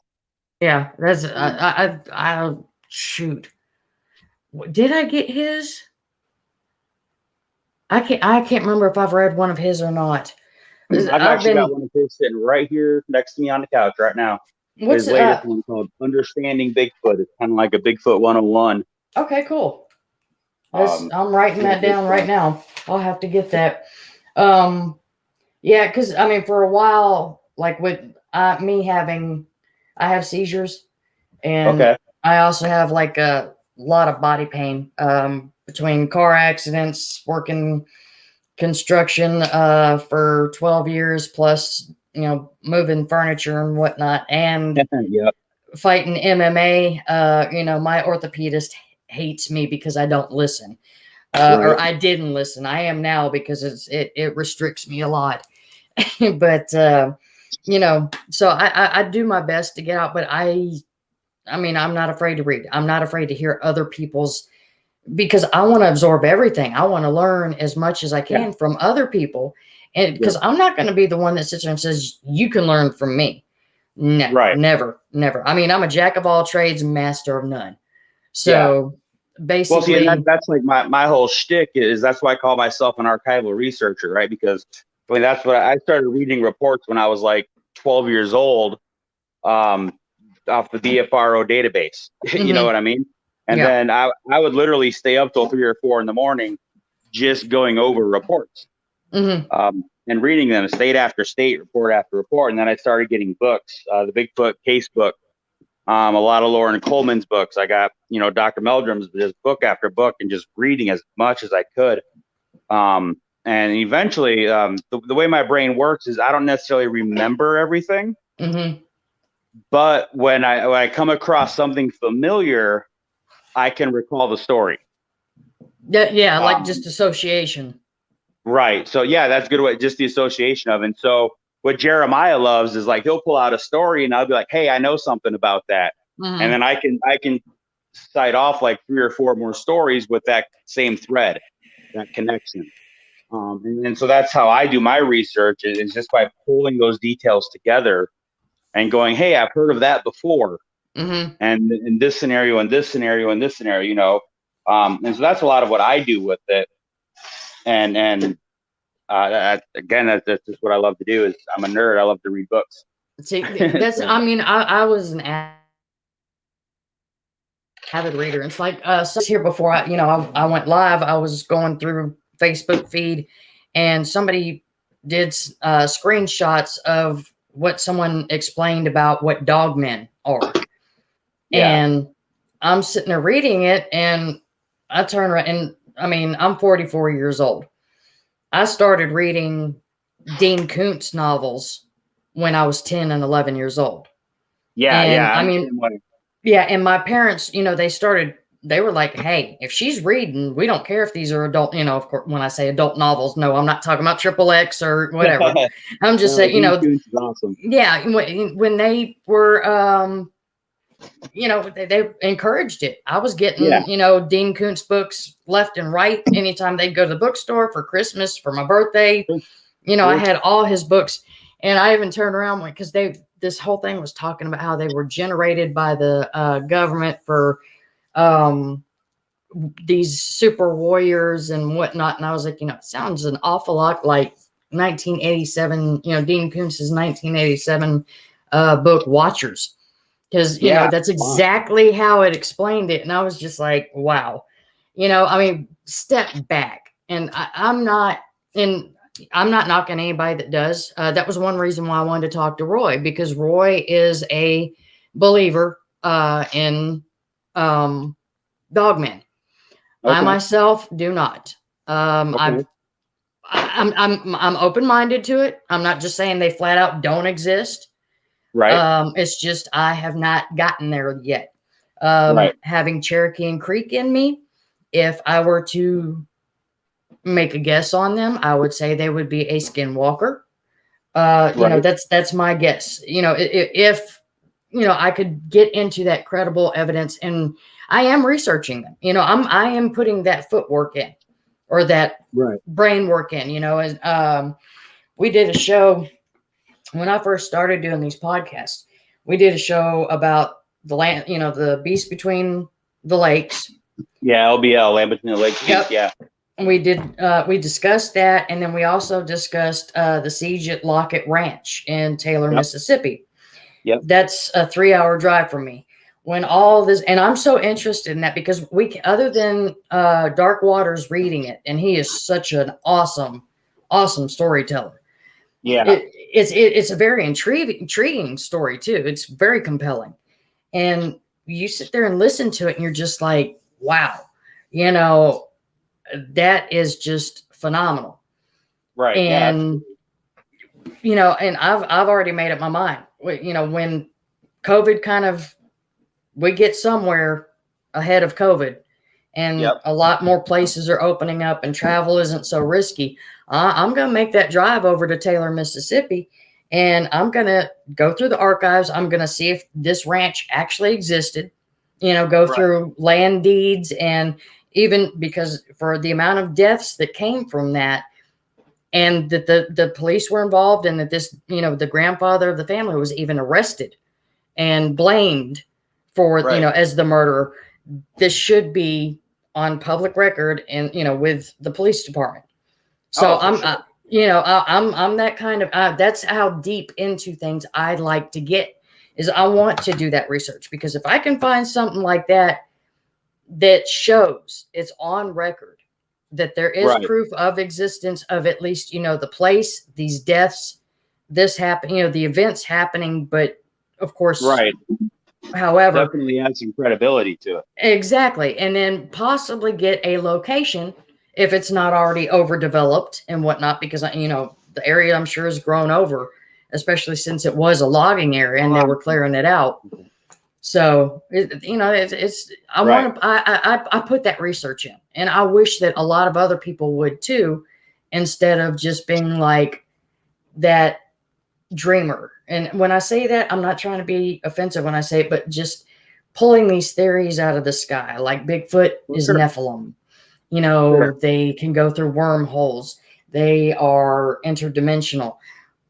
Let's just stick to the basics, guys. Let's treat them like it's a bear and that we've never discovered, like the panda, as late as the panda was, like you were saying, discovered and acknowledged as a species.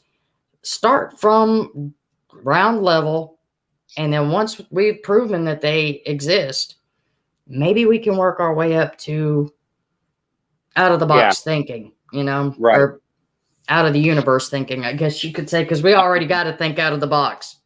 Yep. So, and I know for me, like I said, I consider myself a knower. I operate all my personal research on the aspect that these are real creatures, without assigning what they are, right? Because we just don't know, but I don't have to know that they're real to know what they are. So I always operate off of that myself. I have a lot of people that go, well, show me proof, or this and that. And I go, I'm actually kind of beyond that at this point. Like you said, we have all the evidence in the world, but if you're not going to believe it, you're not going to believe it either way. Yeah. And as far as my Class A sighting goes, it's like, if you know me, when I'm and I'm a prankster. I'm the kind of person where if we're walking on a dark trail at night, I'll toss a rock off to the left and make, somebody jump. But I'm not going to set up a footprint and say, oh, look what I found. No, I'm not a hoaxer. I'm a prankster. I like a good joke, but no, not a hoaxer. Sure. Jennifer is back in the signal area again. She just messaged me, so maybe we can get her to come back on. Yeah. Definitely. If she wants if I need to resend her the link, or if she's still got it, let me know. Yeah, she just said she's back home now. Cool. I know she was out doing some investigating in some ghost areas tonight for some of the her reports that she's working on. Yeah, she told me she's looking for the lady in white. Yeah, she's got a new book coming out in the spring. Oh, really? So she didn't tell me that. Oh, yeah. We'll have to drill her on that. So she was out working and actually visiting one of the spots for her book. Okay, cool. So I will plug her all day long.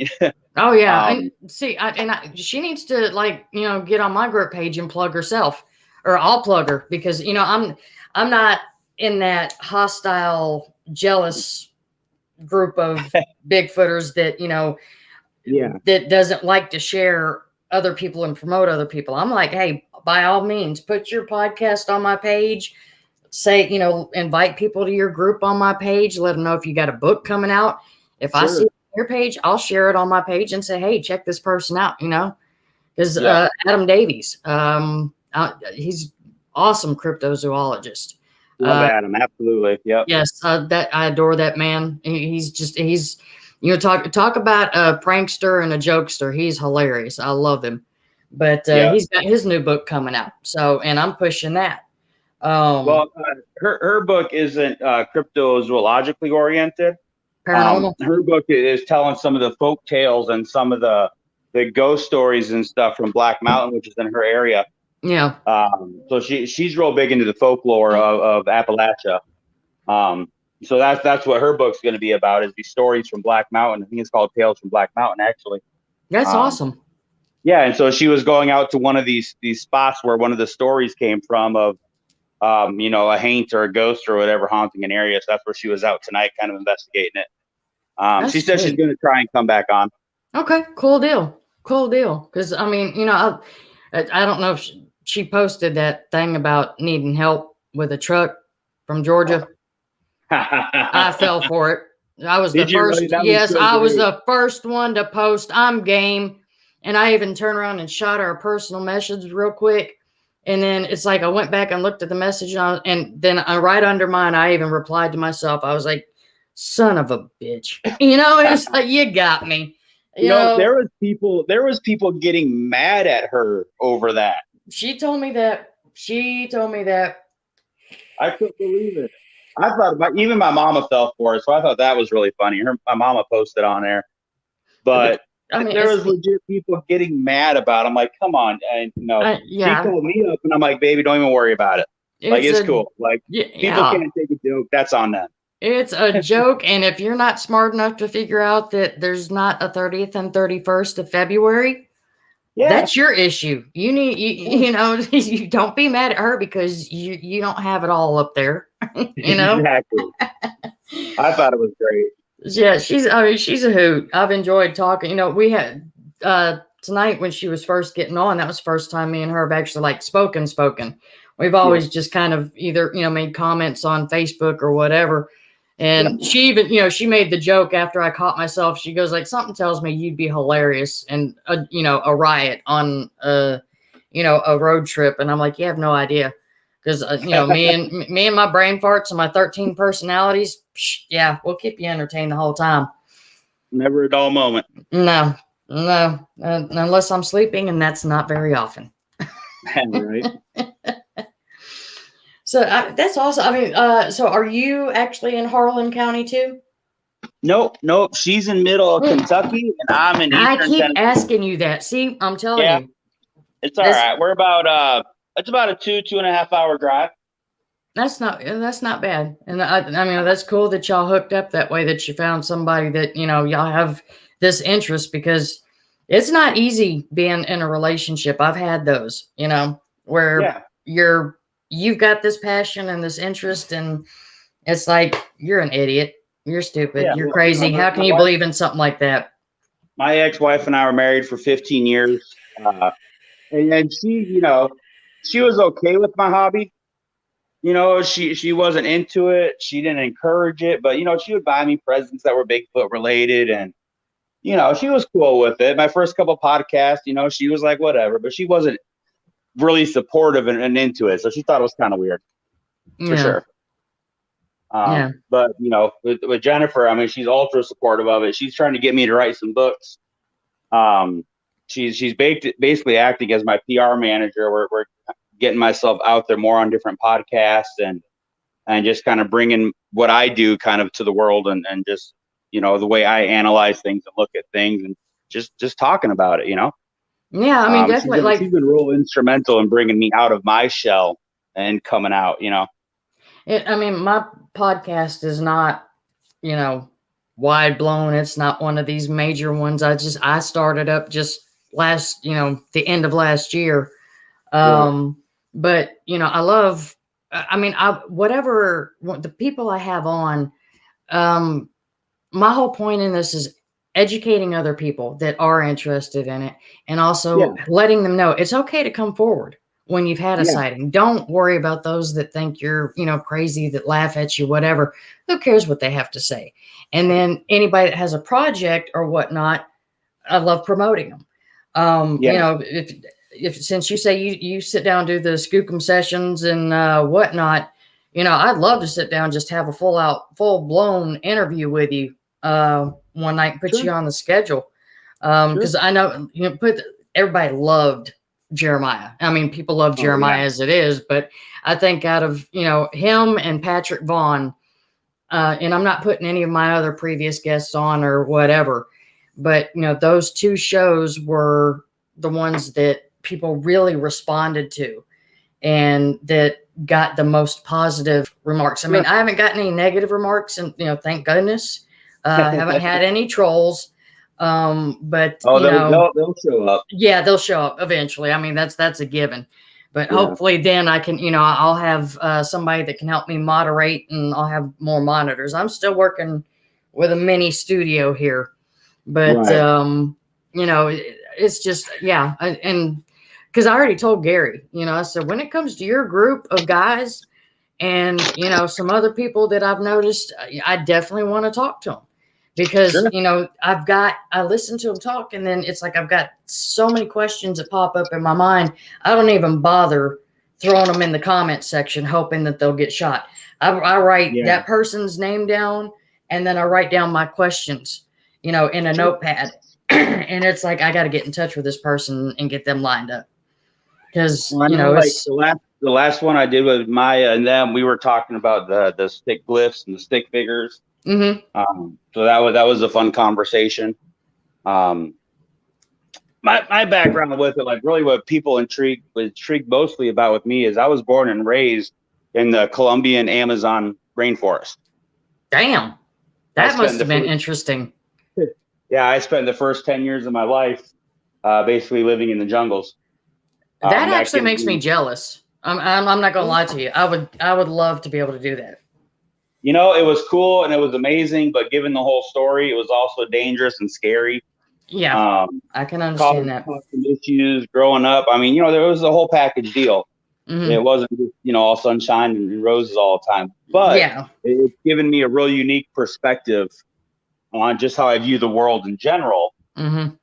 And then, how I view the target species, as everybody likes to call it. I just say Bigfoot. I'm not politically correct. I don't really care what people think.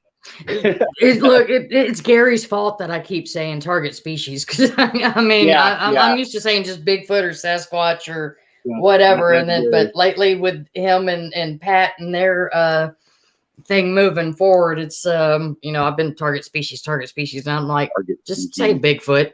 But not the first night. I actually talked to Gary after the show. We were doing a recording of the Skookum Roundtable there. Me and him stayed up talking till like 4 a.m. Afterwards, just shooting it and getting to know each other. And Gary's an awesome guy. He's going to have me on his show at some point, he said. Yeah, that's how me and him got to know each other. We actually were both on a panel of Daniel Benoit's one night. And as we started talking, me and him started hitting certain points, and you could tell we had the same ideals.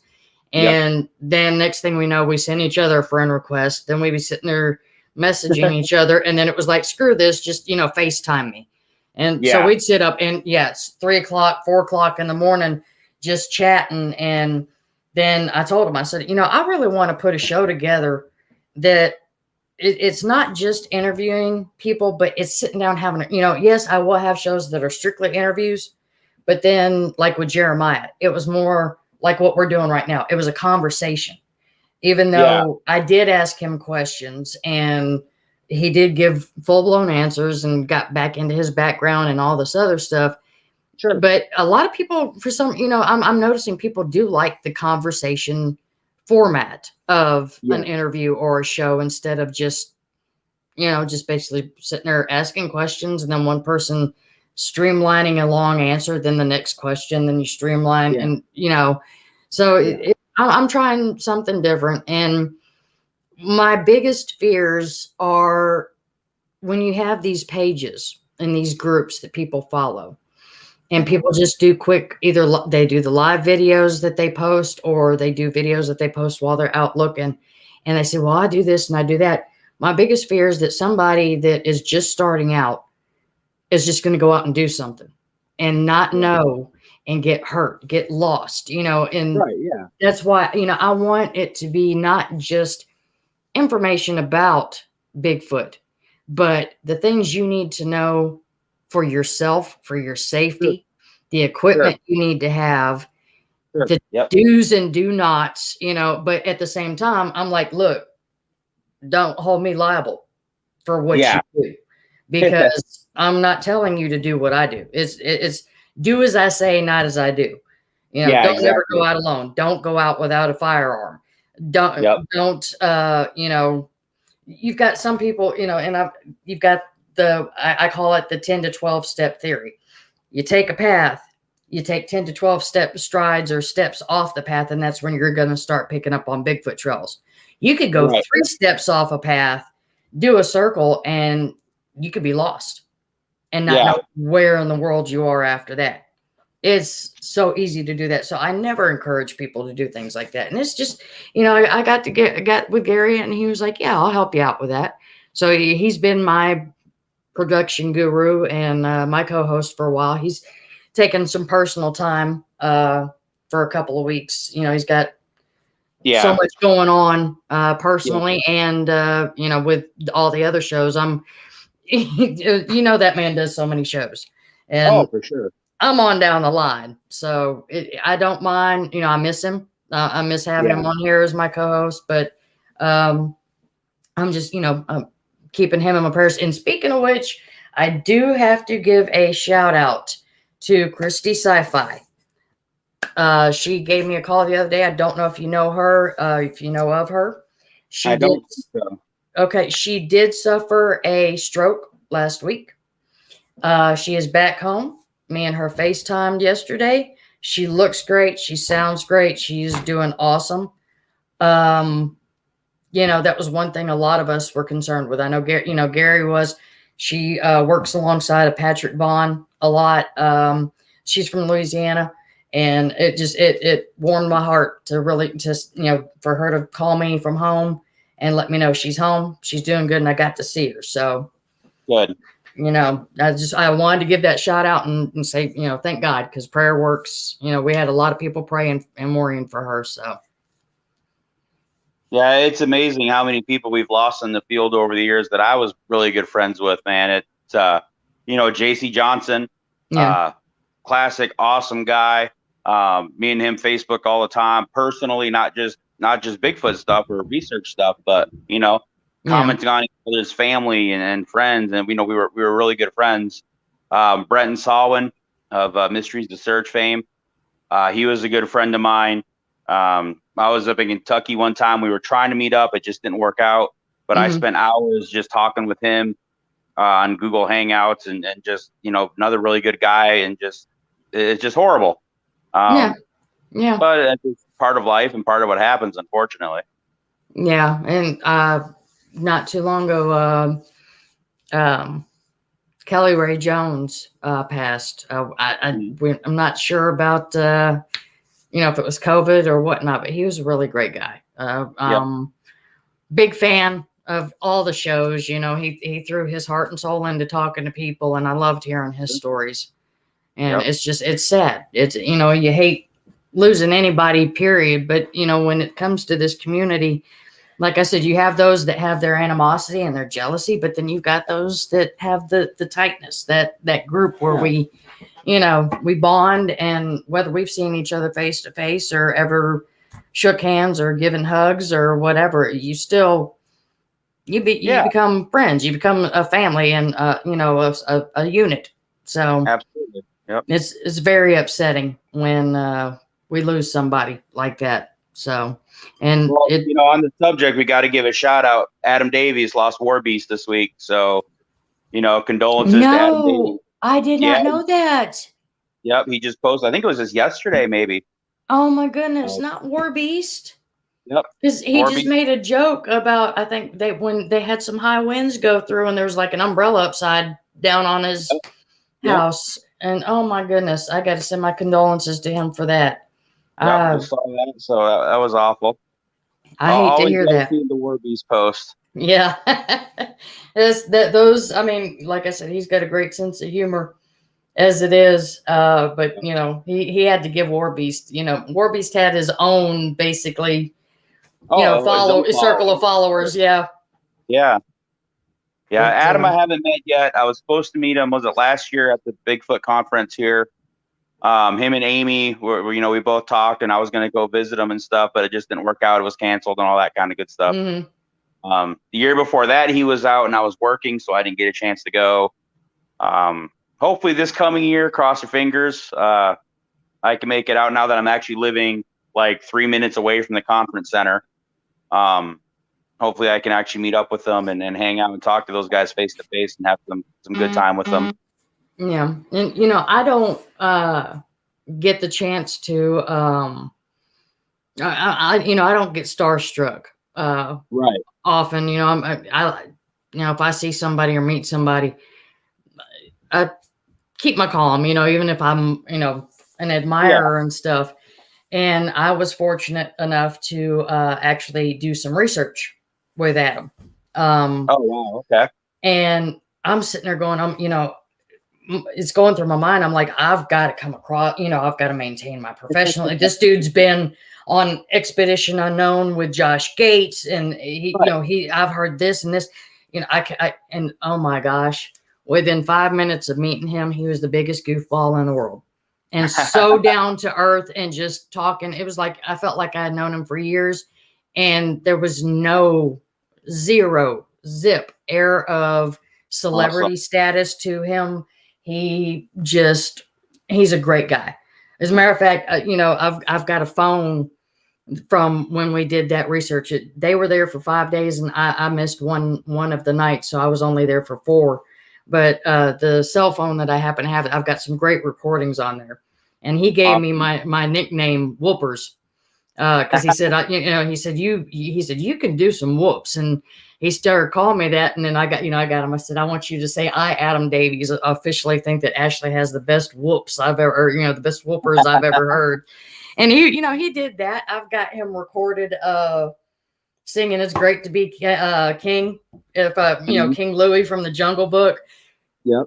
Guys, he's a character. But boy, when he does his, when he gets down to work, he gets down to work, and he does his thing. So, I hope you do get to meet him soon.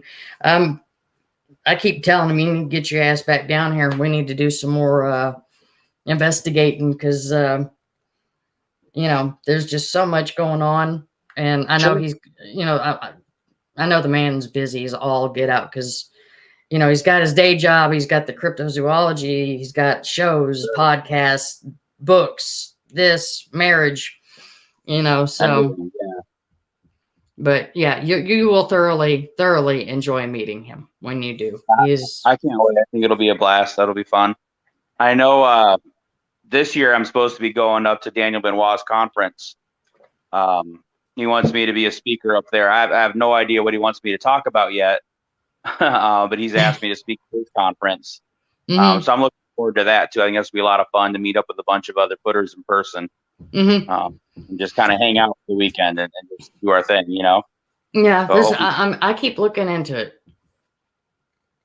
I don't know, because that's a bit of a drive. Yeah. So I'm looking at going to Fout next month, Arkansas. Okay. And that itself is a 7-hour drive from here. So, I'm looking at options and whatnot. And with my health issues and whatnot, driving is an issue. But hopefully I can, because Daniel's stuff, it looks like they have a great time, and it looks like they tend to wind up getting some good, action at times, even though they're not looking for it or, meaning for it to happen. So, yep. Yeah, I'm definitely looking forward to it. Hopefully it'll be a good turnout. Hopefully we can still do it with all this crazy COVID stuff going on. Yeah. And, I've got my sister group, Bigfooting in Alabama. which we keep talking about putting a conference together and getting something for everybody to come out and camp out. And depending on the amount of people, having people that do know the area and where we are, taking them on small groups during the day for squatching. Right. And having some guest speakers and, making a nice little weekend event of it. And even then in that area, like that's why I call Squatch World. And you don't even have to go anywhere. And no, it does not happen every single day. I don't believe in that. People that comment or come out with pictures every time they go out. Yeah, no. But there, no, it doesn't happen every day. But yeah, you can just sit by a campfire and just be talking, and you'll start hearing the coyotes, and then you hear that one howl that's just off, and then you give a whoop and you get a whoop back. It's great out there. So hopefully we can get conferences going, because I've noticed, a lot of people that have started joining my group, they're relatively close, and I haven't heard of any. I mean, we've got, I don't know who's actually doing it, but there is on the 19th through the 21st of this month in the Chiaha Wilderness, which is the highest mountain in Alabama. They're doing like a little Sasquatch weekend, which, nice. But that's the first time I've heard of it. So it'd be nice to get more conferences here in Bama. Definitely catching on around here. Obviously, we got the Smoky Mountain one in Gatlinburg. There's one coming up in a town called Townsend, which is not too far from here. It's just kind of off the mountains a little bit in the valley. I'm a food truck manager. I run a food truck in the area. And we've been invited to set up there, and it's a whole weekend, and it's a Bigfoot themed festival. They just opened up a new a new tourist shop down in that area as well. That's Bigfoot themed, and T-shirts and everything. I haven't had a chance to get there quite yet. Here in Gatlinburg, we got a Bigfoot Philly cheesesteak shop now. So the culture is definitely blowing up, and it's definitely getting into it. Oh yeah, people realize that there are those, us diehards that really do like it. It's like we're going to pay attention to people that pay attention to us. Absolutely, yeah. But yeah, definitely put it this way. You said food truck, and that's one of the things that we definitely want when we, that we've discussed about when we. So yeah, they're making. Do get around to having. If you're willing to drive on down here, I mean, you're not that far. Oh, we stay within about 45 minutes of our home turf. So.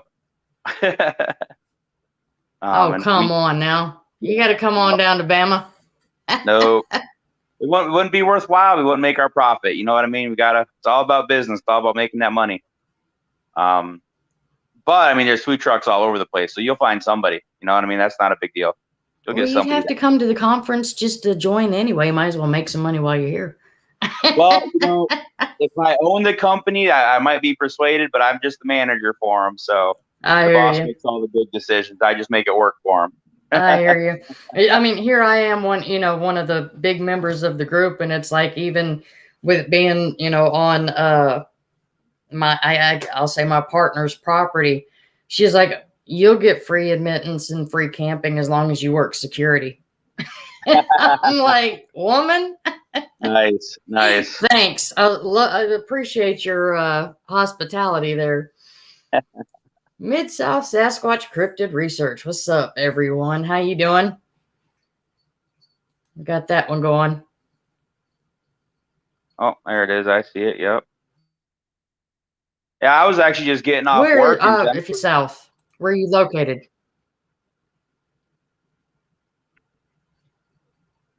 You cut out. Oh, that's right. I thought you were asking the Mid-South people a question.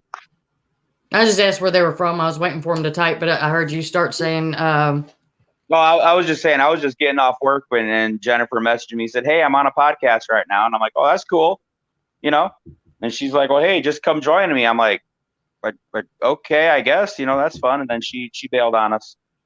I know. She needs to get back on here, because see, one of the things I wanted to talk to her about, and she's very knowledgeable. I mean, just from our little chats, but I remember her making a post a while back about the Expedition Bigfoot people kind of giving her the runaround. And I just last week, I think it was, did like, the free trial for Discovery Plus so I could watch it because I'd heard all the hype. And I turned around and I told her, I said, you saved your reputation because I said that, I mean, to me, it's like a sitcom. It is hilarious. It's just, it is, you've got, and I don't body shame people, but here you have this primatologist that's out in the woods getting dirty and everything. But boy, does she make sure she's got her Botox on, it's just like more power to you. I mean, whatever. But yeah, I told her it's like, I said, it's one of the best sitcoms on, it's not as funny as Harry and the Hendersons, but it almost is. Right out there, yeah. I don't know. Supposedly, there's been a production person hitting some of the Facebook sites, trying to find a host for a new show they're putting on. I don't know if you've come across those postings at all. But we've responded to that and trying to get my name in it and just kind of see what happens, just for fun. Why not? Yeah. But there's more shows coming on about it, and I think they need to take a different approach. I think too many shows are trying to copy the whole Finding Bigfoot format. And it was an entertaining show. I wasn't a huge fan of it as a researcher, but my big thing about the show was it brought Bigfoot back to the mainstream again. Yeah. And I will never talk ill about that fact. You know what I mean? Like, I wasn't too keen on the show. I wasn't into the personalities. I watched it a few times. Just not I'd rather watch Josh Gates. That was me. But the show was still a good show and informative for the mainstream people, you know. But I think all these other shows coming after it are just trying to mimic that and just kind of jump on their coattails a little bit instead of coming up with their own unique angle on everything, Well, I'll tell you what's so funny though is it made me laugh because there was one episode of the Expedition Bigfoot where their head guy Bryce is making a phone call to them to give them orders, and I kid you not, for a moment there, I felt like I was watching Mission Impossible because the way he was talking, the tone of voice, and how he said it, it sounded like one of those self-destruct messages. Wow. Your mission, should you choose to accept it, And I was laughing, and I was just like, oh my gosh, how fake can you get? Just why? And I told him, I said, the only way I would do something like that is if I could actually be a producer, I could direct, I chose my own team, and I guarantee you it would be the most boring show on TV. Because, I mean, granted, they spend so many hours filming to pack into 1 hour, but at the same time, they do 17 days and then how many episodes? But it's jam-packed with all this. And I'm sitting there going, Bigfoot research does not happen like that. It does not happen like that at all. You don't have things walking up on you every time, and you could go for a whole week with camping and not have a single thing.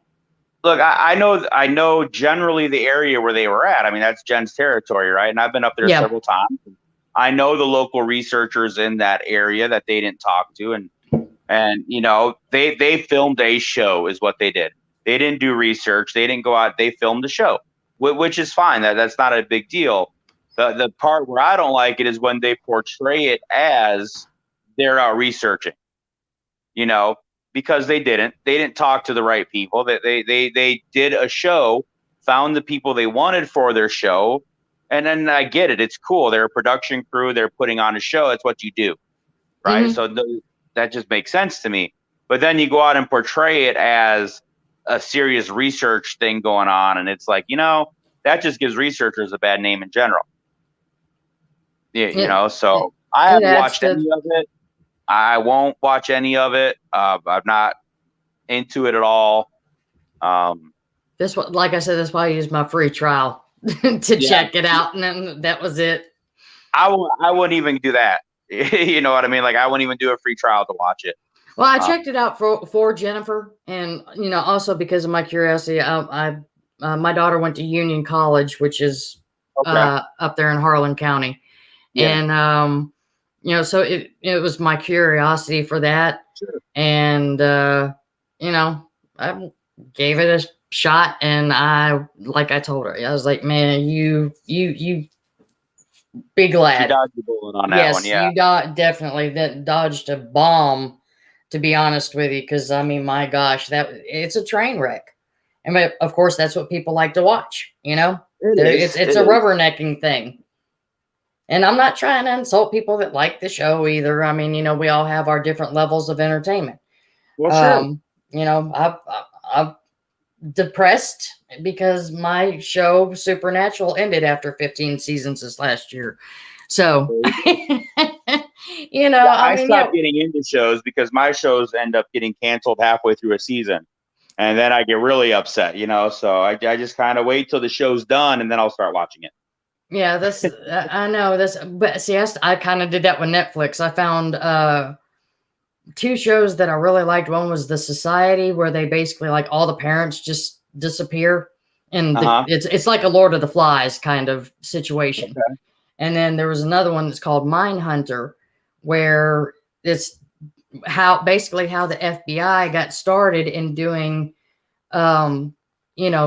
psychological profiles on serial killers. Right. They did 2 seasons of it. And I mean, that thing was awesome. And they were featuring, they were had these guys and going featuring true serial killers. And they canceled it after 2 seasons. And you're sitting there going, really? That's I was awesome. into that. But yeah. Sorry, my hedgehog keeps trying to escape over here. I got to rescue her. Come on. I kind of want one. They're so cute, but but she is a pain in the butt. Well, I've got 3 little loudmouths. I've got 1 full Chihuahua, which his name is Chupa for Chupacabra because he is definitely my Mexican monster. Got another Chihuahua mix, a Dotsie, 2 cats, a Timberwolf, and then a Timberwolf Husky mix. So my house is definitely, I got my own little zoo going on. I've got a hedgehog, and then I got my 6 kids a couple days a week. So God bless you. I stopped at 2. I got a boy and a girl, and I was like, I'm done. No more. Well, Don't need 6 any more. I just got her this playpen cage thing so she can run around the living room. But she's a climber, and she's already figured out how to climb and get over the fence. So I spent like $30 for this thing, and it's just not going to work. They're like kids. You buy toys for kids, and they play with the boxes. Yep. I first had her in an actual like cage, and she learned how to escape from it. She escaped like 4 nights in a row. Nice. And then I found her climbing it all the way to the top and sticking her head out the roof of the cage. And she's a hedgehog, but she swears she's like part monkey. So I just had to put her in a Tupperware with a big coat, basically, so she couldn't climb the sides at all. But I got her this. I just got in the mail today, and I was hoping she could play in it like a little corral, and she's already climbing it, trying to escape it. So you gotta love them. I never would have thought hedgehogs would be climbers. I wouldn't either. But what's so funny though is gosh, what was I about to say?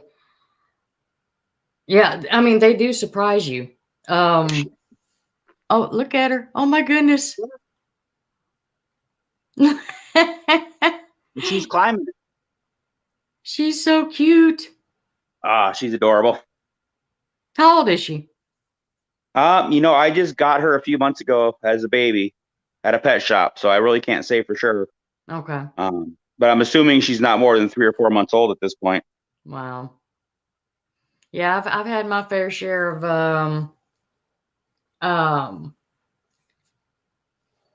how should I explain it? Not exotic, but the wild kind of babies. I've had me some raccoons and other little critters that needed rescuing, and I did. And I tried my best to kind of rehab them, but not get them used to people, and then set them free, and then they wound up just sticking around. They wouldn't go anywhere. Right. So Yep. I kept them, but they're fun. I mean, you know, I love nature, and I like animals a heck of a lot better than I do people. So Absolutely.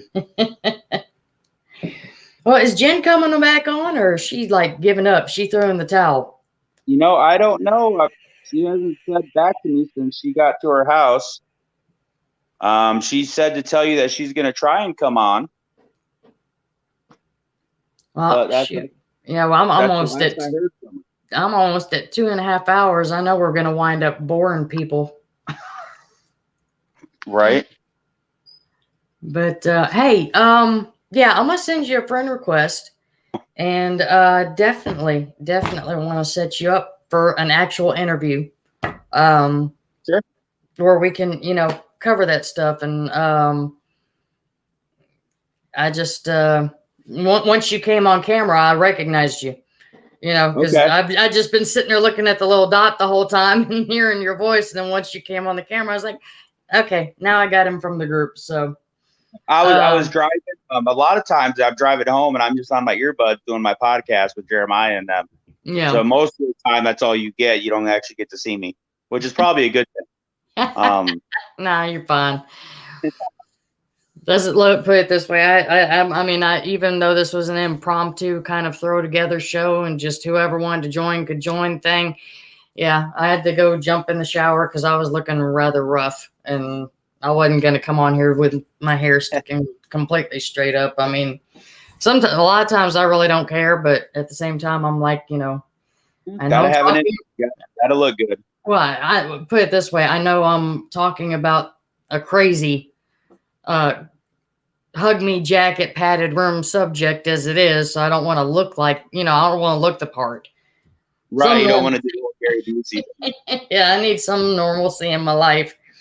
But I guess I'm going to go ahead and wrap it up. It was a pleasure meeting you. I'm glad she got you on here. And as soon as I click off, yeah, I'll send you a friend request, and we will definitely set something up for a future interview. Sounds good. And I'll send you an invite to the group as well. So you can keep up with that stuff. And like I said, it was great talking to you. And thank everybody that did tune in. And sorry if we got way out there or whatever, but hey, that was what tonight was about, was just anything. There's no specific subject or whatever. But Justin, I will talk to you later. Tell Jen I said good night, and I'm sad that she did not get to join us again, but she will have to once she's sitting at home with the computer and whatnot, because I definitely want to hear about her experiences. And, you know, because of course, it's called Central Alabama Bigfoot Research, but I cover everything: cryptids, urban legends, paranormal, supernatural, across the board. Like anything weird, anything out there. So absolutely, that's the best way. Yep. Well, you take care and have a good evening. Have a good weekend, and y'all be safe, whatever you may do. Whether it's sitting at home chilling, or if you actually, it's going to be cold this weekend, so I don't think anybody's going to be getting out in the woods unless they're just crazy or hunting. So I will be hollering at you later, sir. Thank you very much. Thank you. Y'all have a great night. All right. Bye-bye.